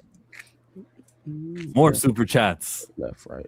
Thank you for sunshine. Thank you for rain. Thank you for joy. Thank you for pain. I am Two Fly Cam. Oppenheimer is the #1 biopic of all time right now. Is it a biopic? Yeah. It is a biopic, isn't it? For now. It is. For now. Is it the But number now. one biopic of all? Yeah, it is. Right now, It I is. thought they had. I thought Overall. I'm looking at this list here. I thought Bohemian Rhapsody was still the #1. #1 Maybe musical. biopic? Musical biopic. Oh, musical biopic. Yeah. I see. Because I think first breaking it down by first week, I think it was Straight Outta Compton was the #1 domestically for the first week. I think it was 62. No, Straight Outta Compton. 82, something like that. 82. The name Ice Cube. It was something like that. Domestic. Marty Supreme didn't make no damn money, did it? That's why it says overrated. But Oppenheimer made money. You know how those pictures, you know how they have those pictures of LeBron where he's looking at his teammates right before, they get traded or something like that. He gives them, That's how you looking at Chill? Oh shit. No. They brought the trade you to Black Comic Lures, bro. That's how people were, I guess the pictures going around. That's how Kylie was looking at Timothy last night at the game during the Knicks. And they said, oh, bro, it's over. She about to replace him. I thought he was Marty. Yeah, that's what I did. Wow. Now she better not lead a Muhadid. What's wrong with her? Let's get into a super chat. I'm a gigolo, spending lots of dough. You can tell the way the wide body's sitting on floor. Chill, your assignment is to make a Michael Jackson video essay, and we'll leave you alone. I have no problem with doing a Michael. I liked the movie. It was great, guys. The movie was great. Research. I wanted to ask you. This has been bothering me all week. I've had so many questions I wanted to ask. I should have wrote this shit down. Was Michael a common theme in your household growing up? Like, was he played? I knew nearly all the songs that they played in the movie, except for the last one where working day and night. Okay, it's coming together. Oh, okay. So now it's really coming together. together. Well, that's 2 songs out of like the 18 that they played. Human Nature is not like, oh, that's 2. Human Nature is. You didn't know Human Nature? No, I didn't know that one. Yeah. Okay, so it's making a little bit more sense. It's making a little bit more sense where the disconnect of the confusion of who Mike is coming from. So you really do have homework. So I can pull back a little bit. I thought maybe you were just being stubborn. You really don't know. Wait, would you like a video essay next week? Like prepare a little something and do a Michael Jackson? I think it'd be dope. I think it'd be dope for your edification though. Like for you learn. You ain't even gotta do the video. I mean, it'd be dope to see the video, but I think you need to be educated on who the hell Michael is. There's Michael, and then there's Jesus, and then like it is not an exaggeration when it comes to. I'm not saying they brought back the Michael pass outs. You see, there was somebody passing out in the theater. There's nobody more famous. Yeah, that was famous. There's no one more Other famous. than I'm Michael not Jackson. saying in terms of worshiping, because I No, I ain't talking about that. I'm just talking about famous. Like as far as fame goes, there is not a name on. I learned this week. I didn't know this. Did you know that nigga was the king of an African? He's that famous. Yeah. He was a real king. That famous. He went over there and they gave him. They said, "Hey man, you can have this shit. All this shit is yours." Yeah, I knew that. Yeah. I didn't know that till this week. It's some African king. Shit. Let me see where it's at. I saved the video. You didn't know that, Derek? No, I didn't know that. I'll do a I video. thought I knew a lot about Mike. I didn't know that one. So what? The first 3 minutes of next week's stream opens with Michael Jackson. You didn't know facts? Like, what do you want? Oh, we know. We just want you to know. We just want Michael was you to crowned know King who you're Darius. playing. And What you am can I toss in one of committing them to right social now? media videos you be doing when you on your way to the comic book shop. Make you a little Michael Jackson video. You know what I'm saying? Hey, I got you right here, chill. February 1992, Michael Jackson was crowned King Sani by the Agni people of Kwinjabo, a village in the Ivory Coast, West Africa. Oh, okay. I saw a post that Michael's so famous he got fans ain't even born yet. That's true too. Yeah, I've been said that. But it's not an exaggeration, though. It's not. All right, you got Arthur, it, John. Arthur, you don't get to sniff and tell me anything about Michael. Not a damn thing about Michael. Common knowledge. I don't know if that's common knowledge, but it's not common knowledge on Mike. But that's not common knowledge on Mike, and he didn't know that either. He couldn't tell you he couldn't name every song on the Thriller album without Googling it. Let's go for Mike to Prince.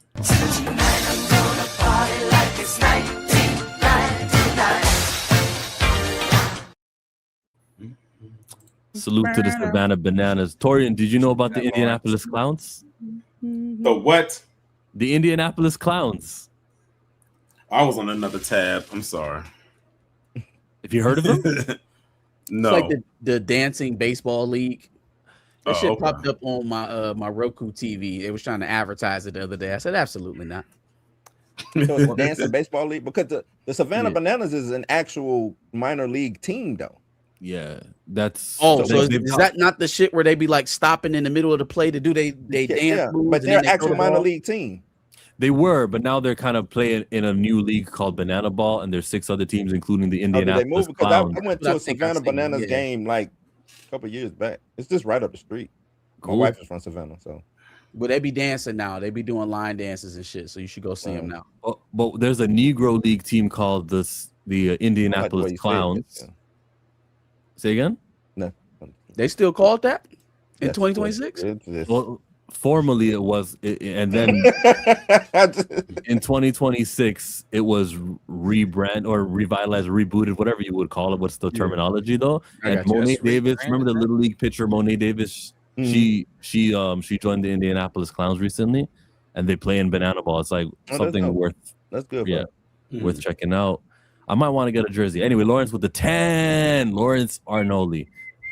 Michael will hit $400 million by Sunday. Great number. Have you not? I got a question for another week. Nothing's in the way for this 400 million. You still gonna say that's not $1 billion film? I got a question too. What did you learn when you watched the biopic? What did you learn from that you didn't know? Like, what was your takeaway? Working day and night. I learned that song exists, but then he kept looking over at his dad as he was saying. Was he telling his dad, "Yo, you work me day and night"? Was it written for him, like as a side thing? No. I don't know who wrote that song. That was a Jackson. I don't know who wrote that song. That was an off the wall song. Off the wall, yeah. I'm sorry. That was I don't know who wrote that song. I don't know if Mike wrote it. I knew about the fire, but I didn't know he donated everything he got from Pepsi or whatever the insurance thing. I didn't know he donated it to the burning center. Mike is actually a what is where you got the world record for donation. He's the world record holder most for philanthropic. Yeah, philanthropic. He gave away all his the Jackson's last tour money. He gave away all that money too. That's why I didn't like people saying they oversaturated him doing good things. What do you mean? That's literally what the nigga did. That was Michael Jackson. that was Michael Jackson. Was you ready to say about the nose, Chill? So I didn't know how open it was. Like, yes, he did get the nose job. I thought that was always like Mystique. No, it wasn't that. It was just you're seeing things. Him go from having a and then they told Latoya, and then they told Latoya thing, and then I heard his dad say big nose earlier in the movie, and I'm like, is that? Yeah, that's true. That's like documented. Like Michael has actually talked about that a lot in interviews where he said that his dad would call him big nose. Like, and I was actually shocked they put that in the movie. He also when I heard that, I was like, oh, they actually put that in the movie. Right, and he didn't want to look like resemble Joe. No, call him right, Mark. Joseph. He didn't want to look like. Go to bed, Joe. Go to bed. I'm not even laughing. Coleman Domingo did have me. The looks on his face was funny. Yeah, man. his facial expressions told it all. But no, but when he said he didn't say Michael, he was like Michael. Come here, Michael. That's my boy. Come here, Michael. Yeah. Jafar, What else you learned? I don't know, man. Let me go scene by scene. I'm sure if I really thought about it, I could tell you. I just want to know what you learned. I'm trying to figure out too. Know what he learned?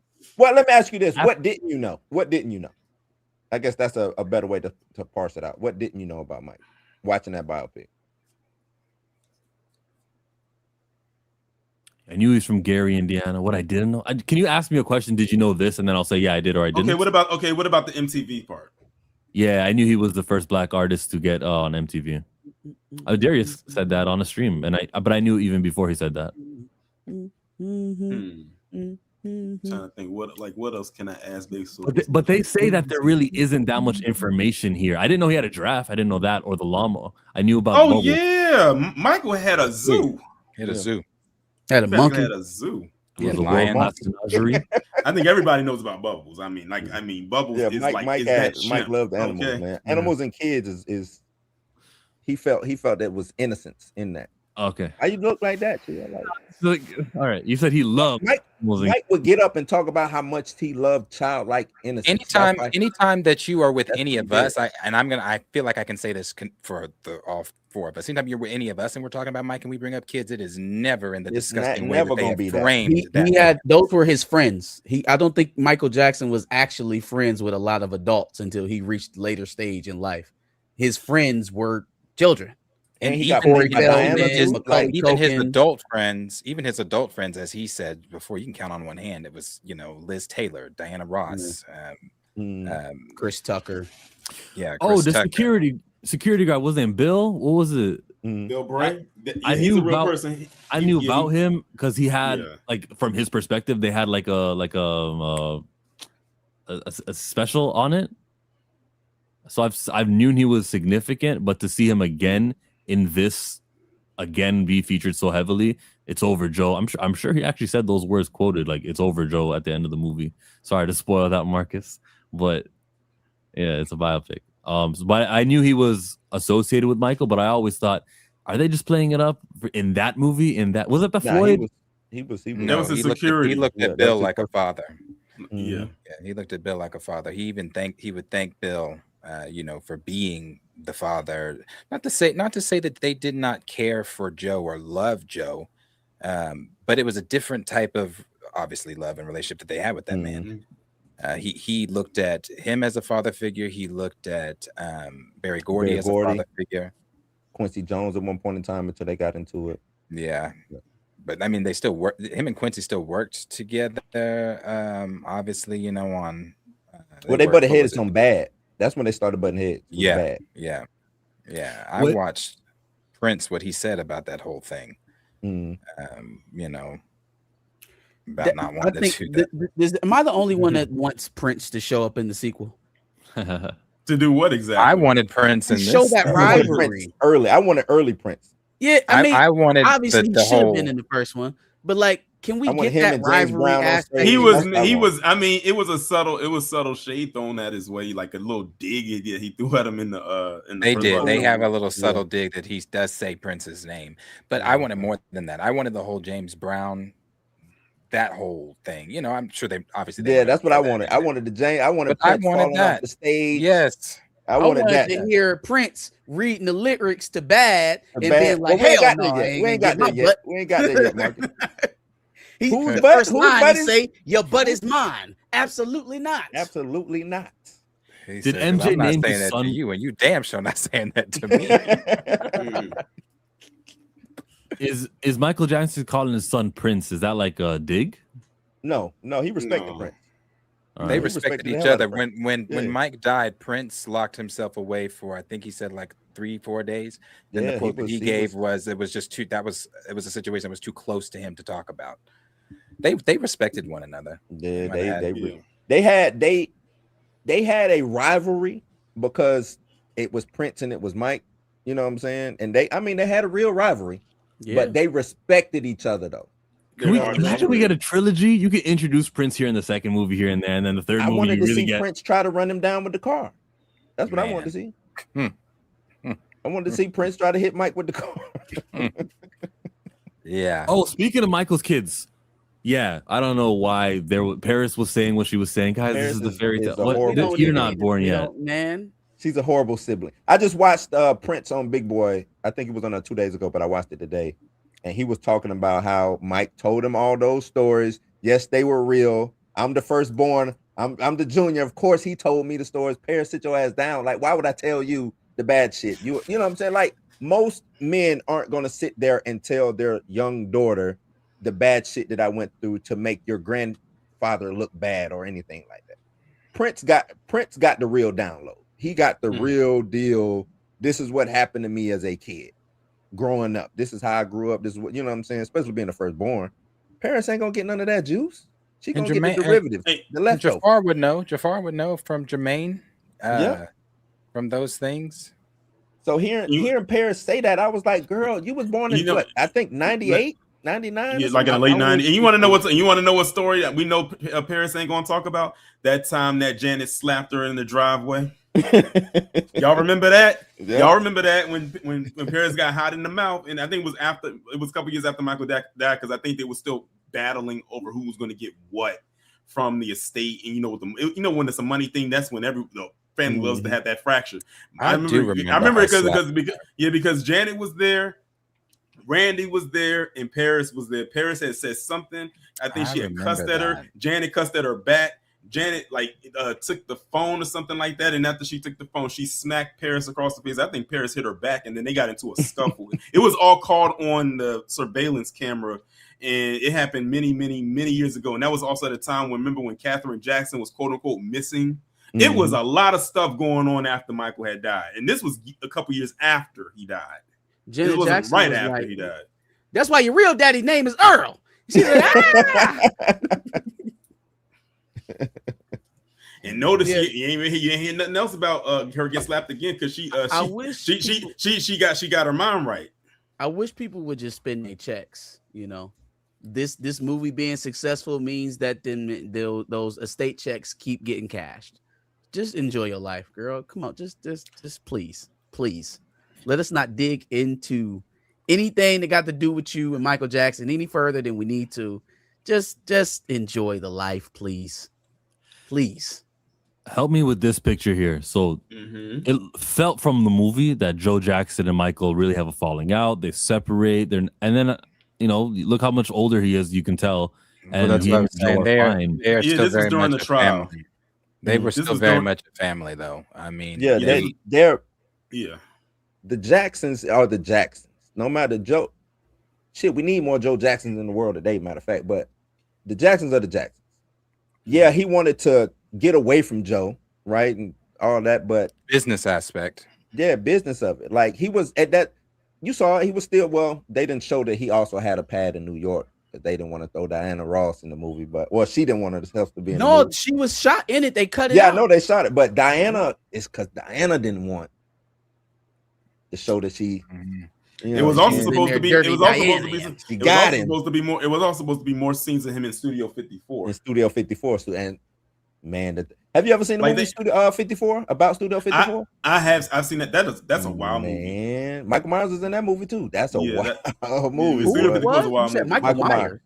Michael Myers. Yeah, because Michael Myers is in the Michael movie. He Michael Myers. Yeah, Mike Myers, Austin Powers. Mike Myers. Yeah, Michael Myers. He was in. Everybody keeps saying, man, Michael Myers just keeps showing up in these biopic movies and we don't know who he is. He was in Bohemian Rhapsody. He was in Michael. I did not know he was Walter Yetnikoff until somebody told me, and then I saw it again. I was like, oh, that is. You can tell, though. You can. That makeup department did a good job. Yeah, you can tell.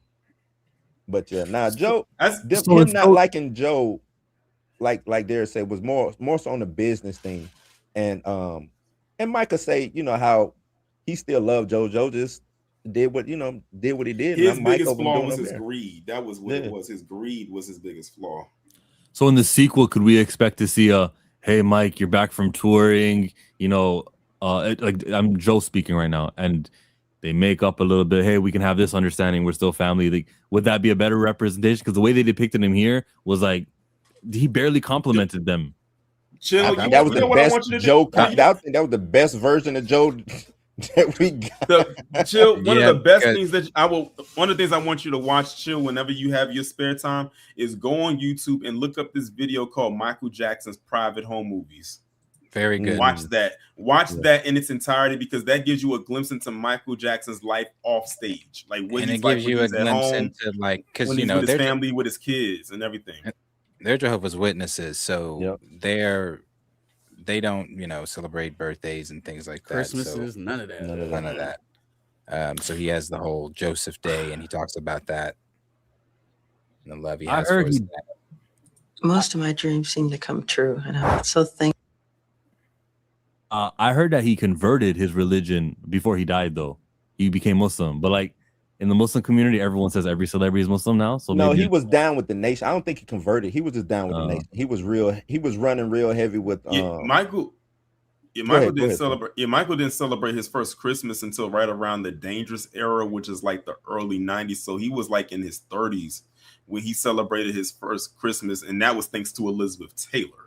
Like she was that's who they need to have in the second part, because she played a huge part in his life in the late 80s and early 90s. So he even wrote a whole song about her too, and it's a very nice song. But yeah, they definitely need to have her in there because she played a huge part in his life in that, especially in that era right there.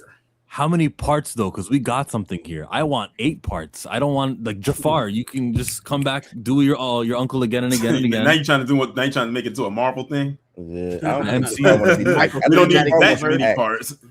I think Jafar want to act. I don't think he wants to be typecast as Michael Jackson.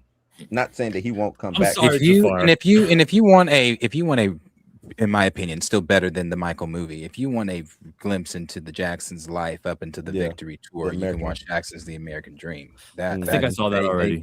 They get into it.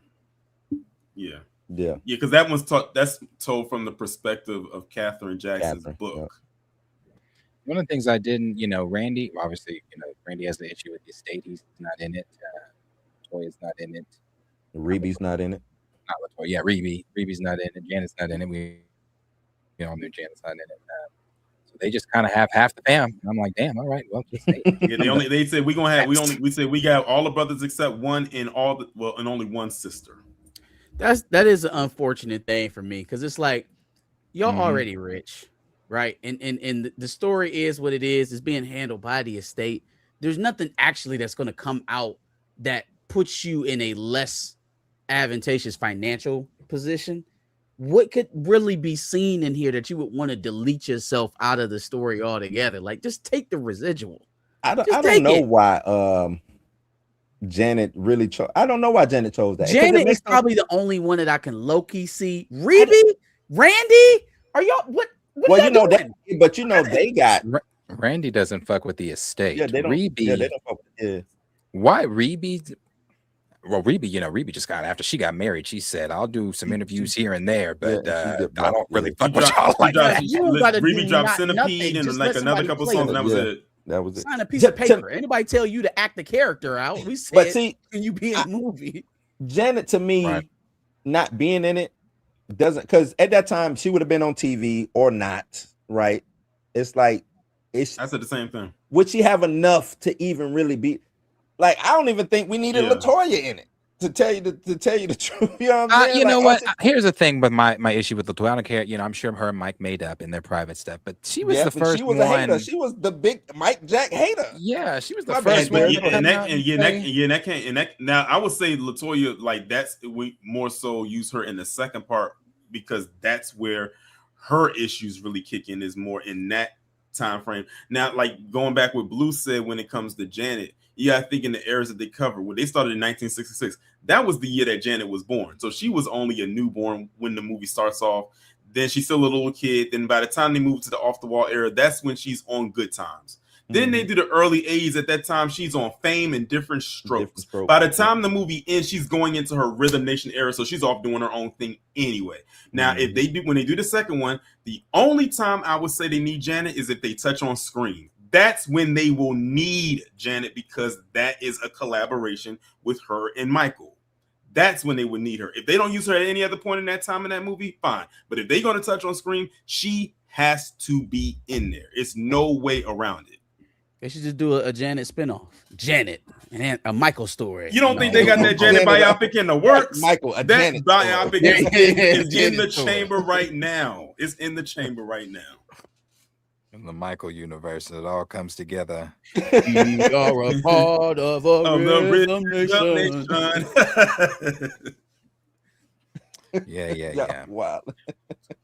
Yeah, I don't chill. think we need a Janet. I don't need I'll a give Janet you a little story. less. You don't need the Janet movie? I didn't know that. You're not trying to see the Bobby Brown love affair? I'm not. Rhythm Nation. You know what's Poetic going to happen? Justice You with know what's going to Tupac? happen? You know what's going to happen? But I'm gonna tell you this, Good on because Janet. Janet was mad about that Bobby Brown situation. Mad She about was it mad how? with it, huh? Oh, mad that they talked about Yeah, it? that they did that. She was Who mad that they fucking did it. who? They probably didn't go. They probably was like, we're gonna put it in it anyway. We're not gonna talk to her about it. You know, they didn't talk to her mad about it. that. She did Because not you know, like if it was up to her, she wouldn't have had it in there. But you know, they make that Janet Jackson biopic. The first thing we're gonna say, are they gonna have the Super Bowl incident in there? Of course, they're gonna have it in there. Why wouldn't they? We know. Well, you don't even have to ask. That's gonna be a part of it. Oh no, That's what these people love. Shit, Janet. Janet. I mean, because what they need to do better is a better Whitney one, because that Whitney one was trash. Oh yeah, I heard that was Mm-hmm. Y'all ain't trash. like Yeah, I thought Whitney was all right. Yeah, I thought it was okay too. What you didn't like about First it? of all, I wanted somebody better to play Whitney. I wanted she to could feel go. like I was. You talking about old girl that played Whitney? Yeah. Yes. She could definitely hold the tune. You got to get somebody that can actually hit the notes. She could carry. It's Now, was hard she the to best get actor? somebody to do Whitney as with the tune. Yeah. I'm talking about in terms of singing. Yeah. Oh, well, she could have lip sing. You got to. They can lip that because I mean, this is Whitney. I mean, come on now, this is Whitney. I think if you casted Whitney Houston, you got to cast a singer first and an actor second. And that's probably where the disconnect has happened. Maybe she wasn't the best actor. She was a phenomenal vocalist, though. I would prefer they do somebody lip sing then. Yeah, me too. And I have no problem and then with put her voice in. What's the what? Then you just listen to Whitney Houston. What's the point of me watching this damn movie? I'm okay with that. We was listening to Mike, except for listening to Mike until we get listening to Mike. Till we get to the Jafar end. doesn't sing in this movie. He sings at the end, and then there's like the little humming stuff that's not the actual songs. You can tell which part is Michael. Jafar is actually a good artist, though. Jafar is yes. a good artist. I just came across a Jafar song like 2 days ago. I was like, where this shit been hiding at? This shit is. Hey, he said, I'm dropping this shit now. This shit out it was right like now. 6 years old. I was like, what the hell? Where this shit come from? This shit was it was clean though. It was a nice, it was dope ass song.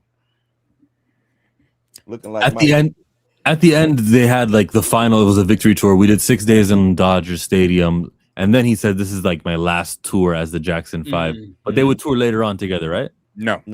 That was the next time they got last together. The next and last time they got together, was it not 30th anniversary? Yeah, it was. That was the next time in New York at Madison Square Garden. And a very interesting fact about that is that they did it was actually two shows. They taped one and we saw one on the air, and they taped it and it was done on September 9th and 10th. Michael was supposed to have a meeting in one of the towers at the World Trade Center, but he stayed up all night talking to his mom, and he overslept. And he missed the meeting, and thank God he did, because we all know if he had made it, what would have happened? We would have lost him in 01 instead of 09. Shit. You think they were trying to take Mike out? Oh, that's a rabbit hole. Hey, that's crazy. That's crazy. That's a rabbit hole. Crazy. It's the world changed because they tried to take Mike out and missed, and the whole world. Hey, rammed the plane into the World Trade Center to try to take out Michael Jackson. And Mike, not that they missed, that it was always going to happen, and they knew it was going to happen, and they're like, "Oh, since we're orchestrating this big event, wouldn't it be more of a news story if it also killed Michael? That'll get people to rally." My head canon is they were trying to take Mike out. You put it out there. I'm rocking with that. See what you did. See now what you did. Now instead of a tinfoil cap, now you got a tinfoil umbrella. Yeah, he's trying to even with a tinfoil glove. Chill even trying to downplay Mike on that. No, I just think it was a big orchestration, and then they were just going to add Mike in, baby. Crash planes to take out Michael Jackson. Let's all hope it gets that $1 billion.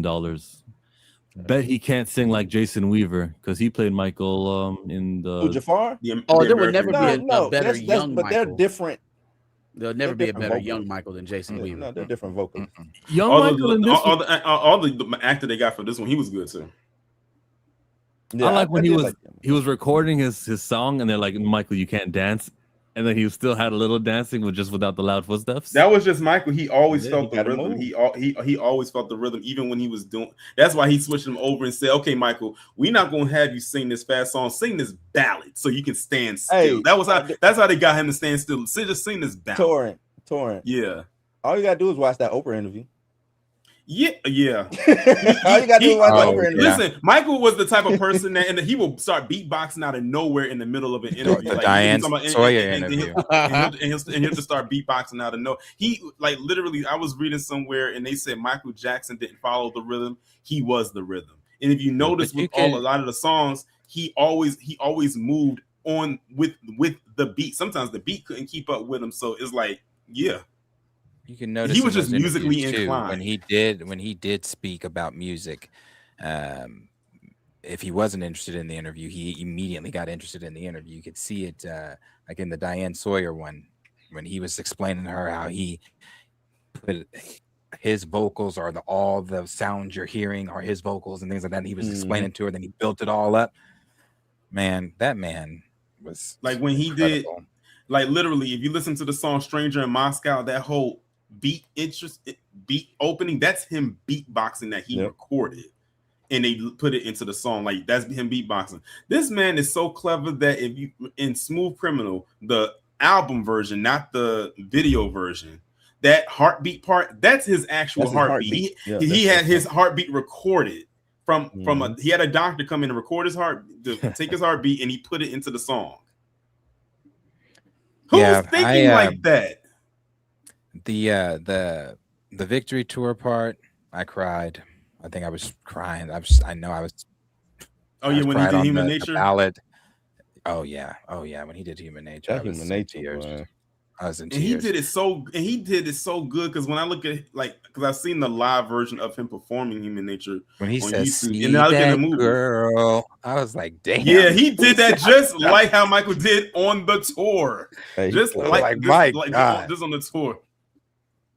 Yeah, Marcus, you gotta. I'm telling you, brother. When Jafar comes on the screen and talks the very first time, I was picking up popcorn. I said, God damn, he sounds just like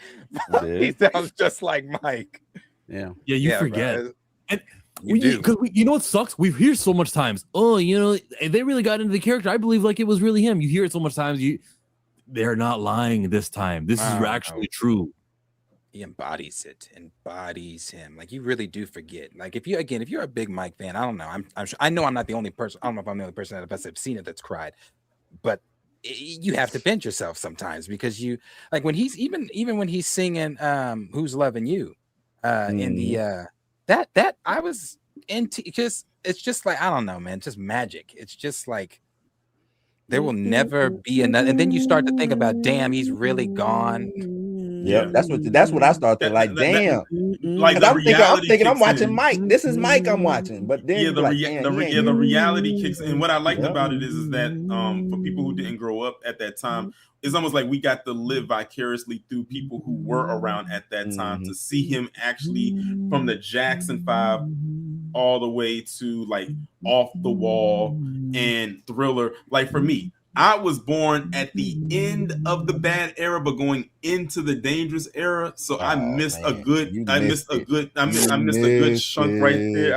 I'm at the halfway point. So I've already missed quite a bit. So I had to go back and look, but then seeing it on screen, it was like I got an opportunity to see what my parents saw or what my grandparents saw at that time. And it was like, okay, yeah, it's like you see the appeal. If you didn't know what the appeal was before that movie came out, I don't know what to tell you. But if it took the movie to make that happen for you, so be it. Speaking of, and something I knew, his music got a huge resurgence because of this. I think they said Thriller entered back into like the top, the Billboard Hot 100 or something like that, or Billie Jean or something did. He had 6 songs chart. He's now the only guy who is charted in Billboard. And almost every decade, 5 decades, I want to say. Not even the Beach Boys. Who? And Arthur compared this man to the Jonas I Brothers. told you. Jesus, Michael Jackson. I'm gonna keep telling you, man. Jesus, Michael Jackson. I know why Jill said that. I know why Jill said that. So the Miles Teller character, I didn't know that the same guy who managed the Beach Boys managed Michael, and I believe it probably happened just like it happened in that boardroom scene where he's like, "I know exactly who you are by your name because you're the same guy." Like that was cool. Like Michael knows his knowledge, right? As soon as dude said his name, okay, and he read him his whole biography of what he worked on before. And chill. And I'm gonna ask you this because you already seen the movie. I'm gonna just put it like this: how did you feel about the facts? Did that? I heard about it before. Okay, and but to actually see it though. Yeah. He said, I need you. He said, I need you to fire my father today. He wasn't ready yet, man. Mike wasn't ready. He thought it was ready, and then he had to get them to do the facts. He thought it was ready to leave. When was it? Oh, when Joe came in there and wanted him to go on the damn tour, he thought he was ready. Then he wasn't ready yet. Mm-hmm. He wasn't ready till he got on that stage and he fired him. And now it's crazy now because when I would see that part of the victory tour and he says it's the last time and he looks off the stage, I was like, when I would watch that, I'm like, why does Michael keep looking off on the stage as he's selling? Because you think he's selling this to the audience, like, and keep his focus on the audience. But then you watch the movie and like, he was talking to his dad off the stage the whole time. Joseph. He's talking to Joseph. It's my shit now. I'm the captain now. Like, and then what they just told you, Chill, I'm the captain. Go to bed, Joe. What you gonna do? That's the scene right there. You want him to go outside and pick a switch for you to whoop him? I posted this on Twitter, but I think I was 13 or 14. I did that. That was the monologue scene I did for Disney. For real? Angela Bassett? I did that scene with her. Was she at the premiere? I don't think I'm pretty sure she was. No, I know her. She Courtney. had a screening. They had a screening, like a private. Yeah, her and Courtney saw it with like a bunch of other people. Good enough. Angela Bassett had more to work with than Nia Long was just there eating ice cream, and Nia Long was just there to say, now Joe. Now Joe. Except for the one scene where she was able to actually really express how she felt in that scene where Joe came in there with that paper. He said, did you see you find me on paper? That was their equivalent of the Jackson's The American Dream go to bed, Joseph. That was that. I was like, oh, okay. So maybe that conversation really did take place, but how they decided to display how it took place. And after they did all of that, he gets a nice little stare from that roaming walking elephant outside of the window. No, that was the giraffe. No, I'm sorry, the giraffe. I'm not bad. It was a giraffe. It was a giraffe. I'd have kept go to bed. That's an iconic scene. It's fun. And I said Michael was such a carefree person. He's walking outside in this rich suburb with a whole alpaca. A whole llama. And they looking at him crazy. Well, I gotta ask y'all. Give me, because I think Mike got the greatest 4-album run in history. Mm-hmm. Rate them for me. Can y'all rate them? How would you rate them? For me, I would go. I know Thriller is number one, but for me, I personally, you think Thriller number one? For most people, I think it is. For the industry, it definitely is. I know for the industry, I know. Physical copies. Yeah, I would put Bad number one for me. All eyes on me. Bad number one. That ain't. I would say Off the Wall, definitely. Let's go Thriller, Off the Wall, Bad, Dangerous. Damn. One thing I liked about I'm going Bad, Dangerous, Thriller, Off the Wall. There you go. That's what I'm going. Well, I'm swapping Thriller and Off the Wall. You want to know what's interesting is that we can talk about Bad, Thriller, Dangerous, and Off the Wall, but let's not discount the albums he came out with when he was still with the Jackson 5. As a kid. We got to talk about Ben and all that. We good. Okay. I'm not talking about Ben. That Got to Be Their album is so good. I mean, Young Michael, I said Little Michael. Young Mike was the man. He was. Yeah, I mean, my God. I mean, you got to think that voice is coming out of this little kid. That is crazy. That's why Barry Gordy was like, oh, yeah, we need to keep him around. Mm-hmm. And that's why Michael was pushing out all them albums. Michael, as a kid, was pushing out 4 and 5 albums like in 2 years. they said we got to get him while his voice is still like this, because once that puberty hits, it's going to change. Ain't no telling what he's going to sound like. How he going to sound like. So we got to get him while his voice is still pure. Did you ever hear the interview from his vocal coach as to why Mike talked like that? Yeah, because to keep his that's the reason why Mike talked. That's why he talked like with that voice. Yeah, because Michael's real voice was deep. Mm-hmm. Who said that? I think it was it was Big Riley? or who? Somebody said that. He said Michael Jackson said something to him, and he thought his voice was gonna be all right. I was like, "No, I'm good, cuz. What's up?" or something like that. Oh, when he dapped him at the awards, VMAs, yeah. Mm-hmm. Somebody else gave a story like that too. They said it was like some people in there. I forget whose story it was, but then when they left out, Mike said, "Damn, I thought them motherfuckers was never gonna leave. Never gonna leave." I'm just like, if I ever got to hear Mike say some His shit, actual voice. Oh man, he's funny. I think the most thing I've ever heard Mike say that's just off the wall crazy for me is when he was in the limousine. And that girl, he was like, look at her titties bouncing. Look at her titties, yeah. Oh yeah, only when he was talking about the fish. Look, the fish, good fish. That's a good fish right there. I swear, if they put this in the second movie, I'm gonna lose my shit. If they put that in this second movie, I'm gonna lose it. Mike was a real nigga, man. And also too, him putting the Crips and Bloods in the Beat It video. Yeah. No, I mean I knew about that, but go back and watch Keep It in the Closet. I think it was Keep It in the Closet. No, it wasn't Keep It in the Closet. Are you sure? Or was it The Way You Make Me Feel? The Way You Make Me Feel. Okay. Go back and watch The Way You Make Me Feel. I'm tripping because to me, oh yeah, that's when he threw up the set. Set at the beginning of the video. Yeah, I learned. I had saw the story about that, and it's crazy how that happened. They basically said in a way that Mike was an honorary Crip. Mike was out here banging. Hey, y'all got Mike was an honorary Crip, like an honorary member in a frat. Yeah, they practically they listen. They came out and said it. They basically said he was like an honorary Crip. Mike is a Crip like Bill Clinton is a Sigma. No. Mike came through to the hood. They say Mike was in the hood a lot, though. Okay, yeah, fine. Mike is a Crip. He's from Gary, Indiana. He was born in 59. He a Crip. Like Bill Clinton is a Sigma. They didn't exist when he was born. You don't know why they call him the king of pop. But when he came of age, they was Raymond them was already blue. I love Michael Jackson. The one thing he was not was a gangbanger. Why you trying to see? Come on. No. All right, chill. So I'm gonna trade you in. Can we separate the myth from reality for a minute? He might have dapped up some Crips. Let that man know he didn't just dap him up. If the Crips say he was an honorary Crip, I'm going by them. He's Michael Jackson, Blue. He honorary Marcus. They wasn't going to deny it.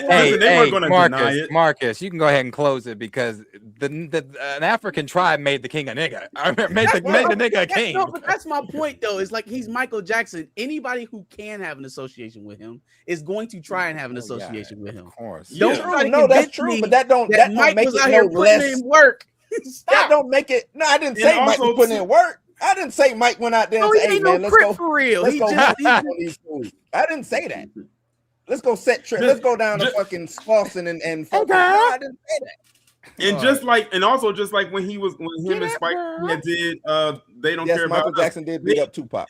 Like they did they shot that video in a very dangerous part of Brazil that I went there. Wouldn't go to. I've been there. I took pictures on the steps. The favelas. They told us about it. Yeah, and he had the cartel be security out there. They gave him protection. Yeah. That's why I said Michael. When they said Michael was good in any hood, they meant that domestically and internationally. You just told me you brought up the story about him going to Brazil and the cartel shutting down the area so he could shoot the music video, right? Yeah. Is Michael Jackson part of the cartel? Yes. No. Stop! Shut up! Stop! Yes.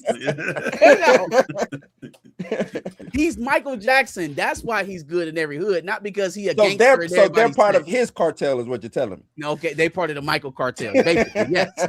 That scene should be in part 2 or part 3. I don't know where it maps out, but that scene that you said with the Crips and Bloods for the Beat It video, that's another moment. So it's not just the MTV moment in the boardroom, but that other moment where he's like involved in keeping peace. Music brings us together, all that stuff.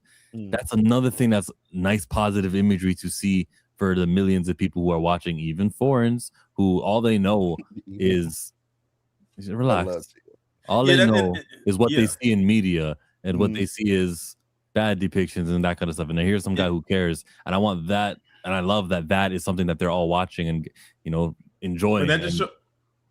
But that just showed that how down to earth Michael was, because at the time, he's still on the rise, but he was still a very recognizable figure. Like they all knew him. Like notice when he walked in there, all they were doing was talking to each other and dancing, having fun. But the minute he came in, everyone just kind of stopped what they were doing. Like and this is this is when he was still working on Thrillers. He was still doing singles at the time. He wasn't. I mean, he was Mike, but he wasn't Thriller. Like the album hadn't been released yet. It was still in production. But he had Jackson 5 stuff. Yeah, like people knew it like Off the Wall and everything. Go ahead. He did Thriller at 24, right? He did it at 24. I think it came out while he was 25, though. It came out in 83. Yeah, it came out in November. And I wanted to ask y'all this too, and this is the last thing I have to say on the Mike stuff. But I meant to ask y'all this earlier. Have y'all seen that going around there about? And one of my basketball boys said he agrees. Love you if you're watching, but I totally disagree. Said that this Ken Trail, NBA young boy, they talking about they're comparing him to Michael. Cut it out. Thank you. I just wanted to see. No, I did see that. I saw that. How? No, you cannot compare the two. They're just saying that the comparison is not. It's nothing to be talked about. There are similar things, but shit. I'm pretty sure somebody got some similar shit with Mike too, who actually did good in their career or their profession. No. I don't even think there's similarities. And the reason listen to young boy. So like that's where the conversation that's where it ends. And that's what I told him, because he was like he's recognizable. He's like, and I told him, does he know? Is he known here? Is he known here? Does your grandma know him? Blah. It's not bad, bro. He's only 26. Brother. Mike did 26 for Michael. Right. You know what Michael was doing at 26? Dirty Diana. Dirty Diana. Yep. I see the double entendre there. I see what you did there. I saw that.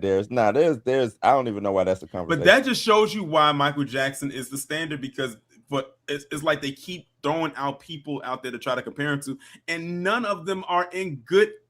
Like, it's not a good faith argument whatsoever. I feel like it just makes you hate the guy you're comparing it to. So like I show Speed right now. Like we don't gotta do that. We can love Speed without comparing him to Michael Jackson. Michael Jackson had a lane that was all to himself. Everybody else, if y'all want to share a lane, go ahead. But Michael was in a lane by himself, and it's a very narrow lane. No one else can. That's why it's narrow. No one else can fit into it but him. There will never, ever, ever, ever in this generation, in your children's generation, your children's generation, there will never in life that we know be another Michael Jackson. Ever. Would Michael co-sign that? Probably. He was a humble person. He was a humble person, but he was petty too. Mike knew who he was. Yeah, he don't knew think exactly Mike did not know who he was. He knew who he was when he popped out of that toaster at that Super Bowl and just stood there having the creative directors going crazy. And that's a dope story too, Taurean. That's a dope ass story. So we know that the NFL didn't even have a Super Bowl halftime show or whatever they had with some bullshit that they. It was some marching bands. The bands. Mike. So they get Mike, and not even HBCU bands at that. Right, there's some high school bands. So they get Mike, largest Super Bowl ever. And Mike says, "Fuck up, guy." I'm telling you, brother. Like it's crazy. You can't have streaming during physical copy sold, brother. It's not even comparable. It's not. And he didn't even have the. Hold on. First of all, Bad Bunny did not have the largest Super Bowl. Kendrick Lamar surpassed Michael just by a margin. He's the number one. Then Michael. Bad Bunny's like number 4 because I think Usher is behind Michael. So he did not have the. He does not have the largest Super Bowl. We're talking about ratings. And when Michael was in the Super Bowl, was it shown internationally? Were people across the world watching? No. This was all like the hundreds of millions of viewers that he got was just in the States. That's when Arthur speaks on that's the point that I keep trying to make is that you're speaking on like he's compared Mike to the Jonas Brothers, to the Weeknd, to The Bad Jonas Bunny. Brothers is wild.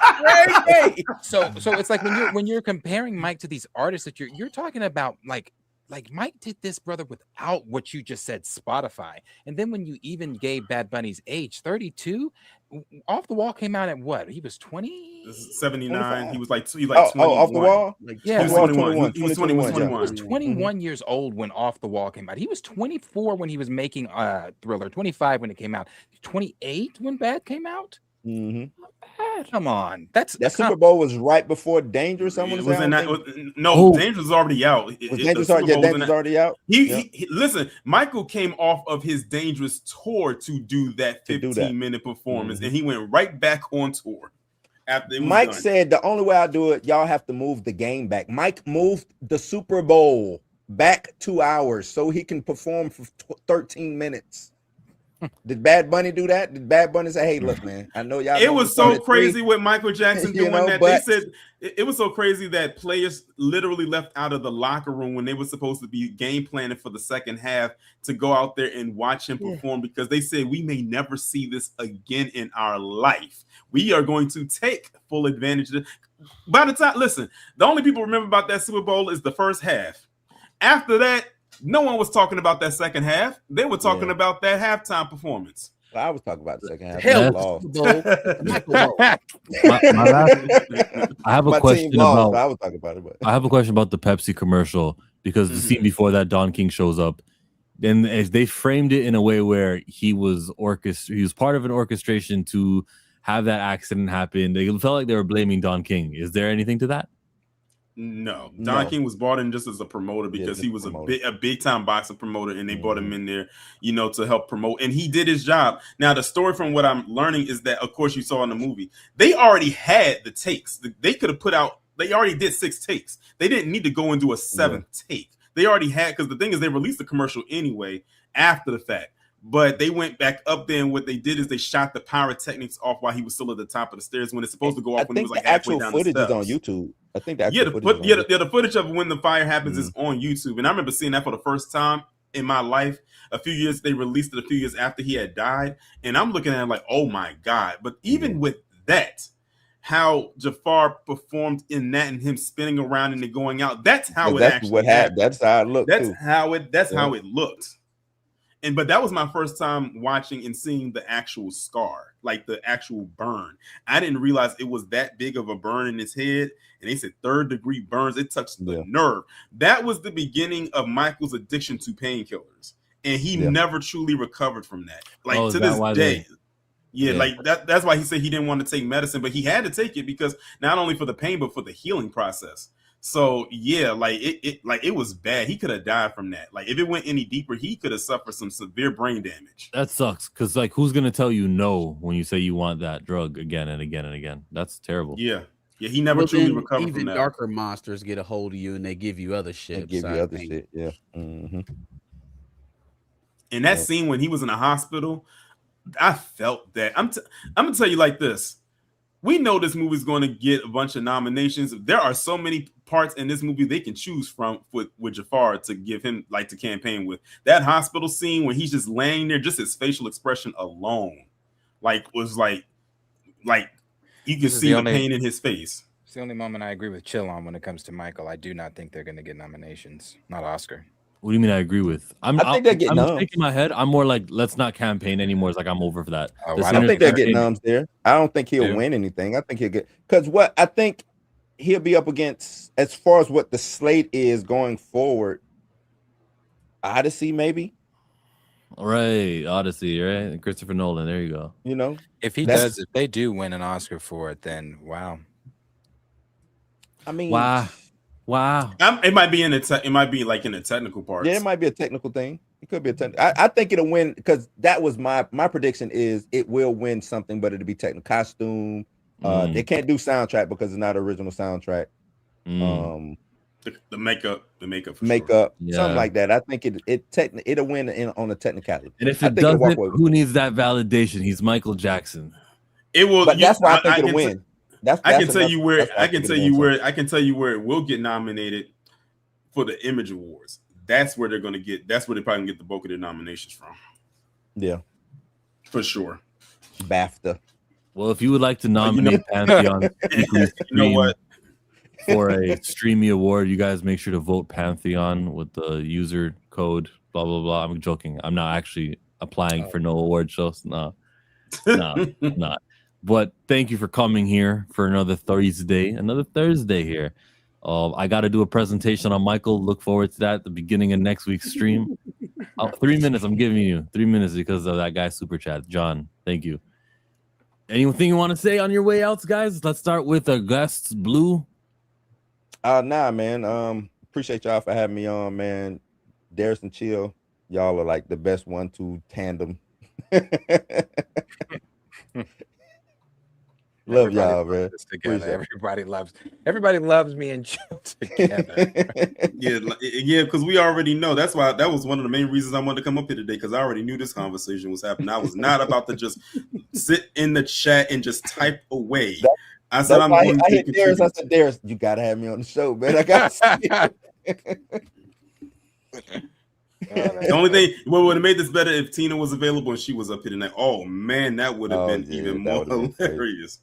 I never have fire for Tina. Tina would be like, so now that Michael made its money, do I still got to work for Jedi Mike? You got to wait.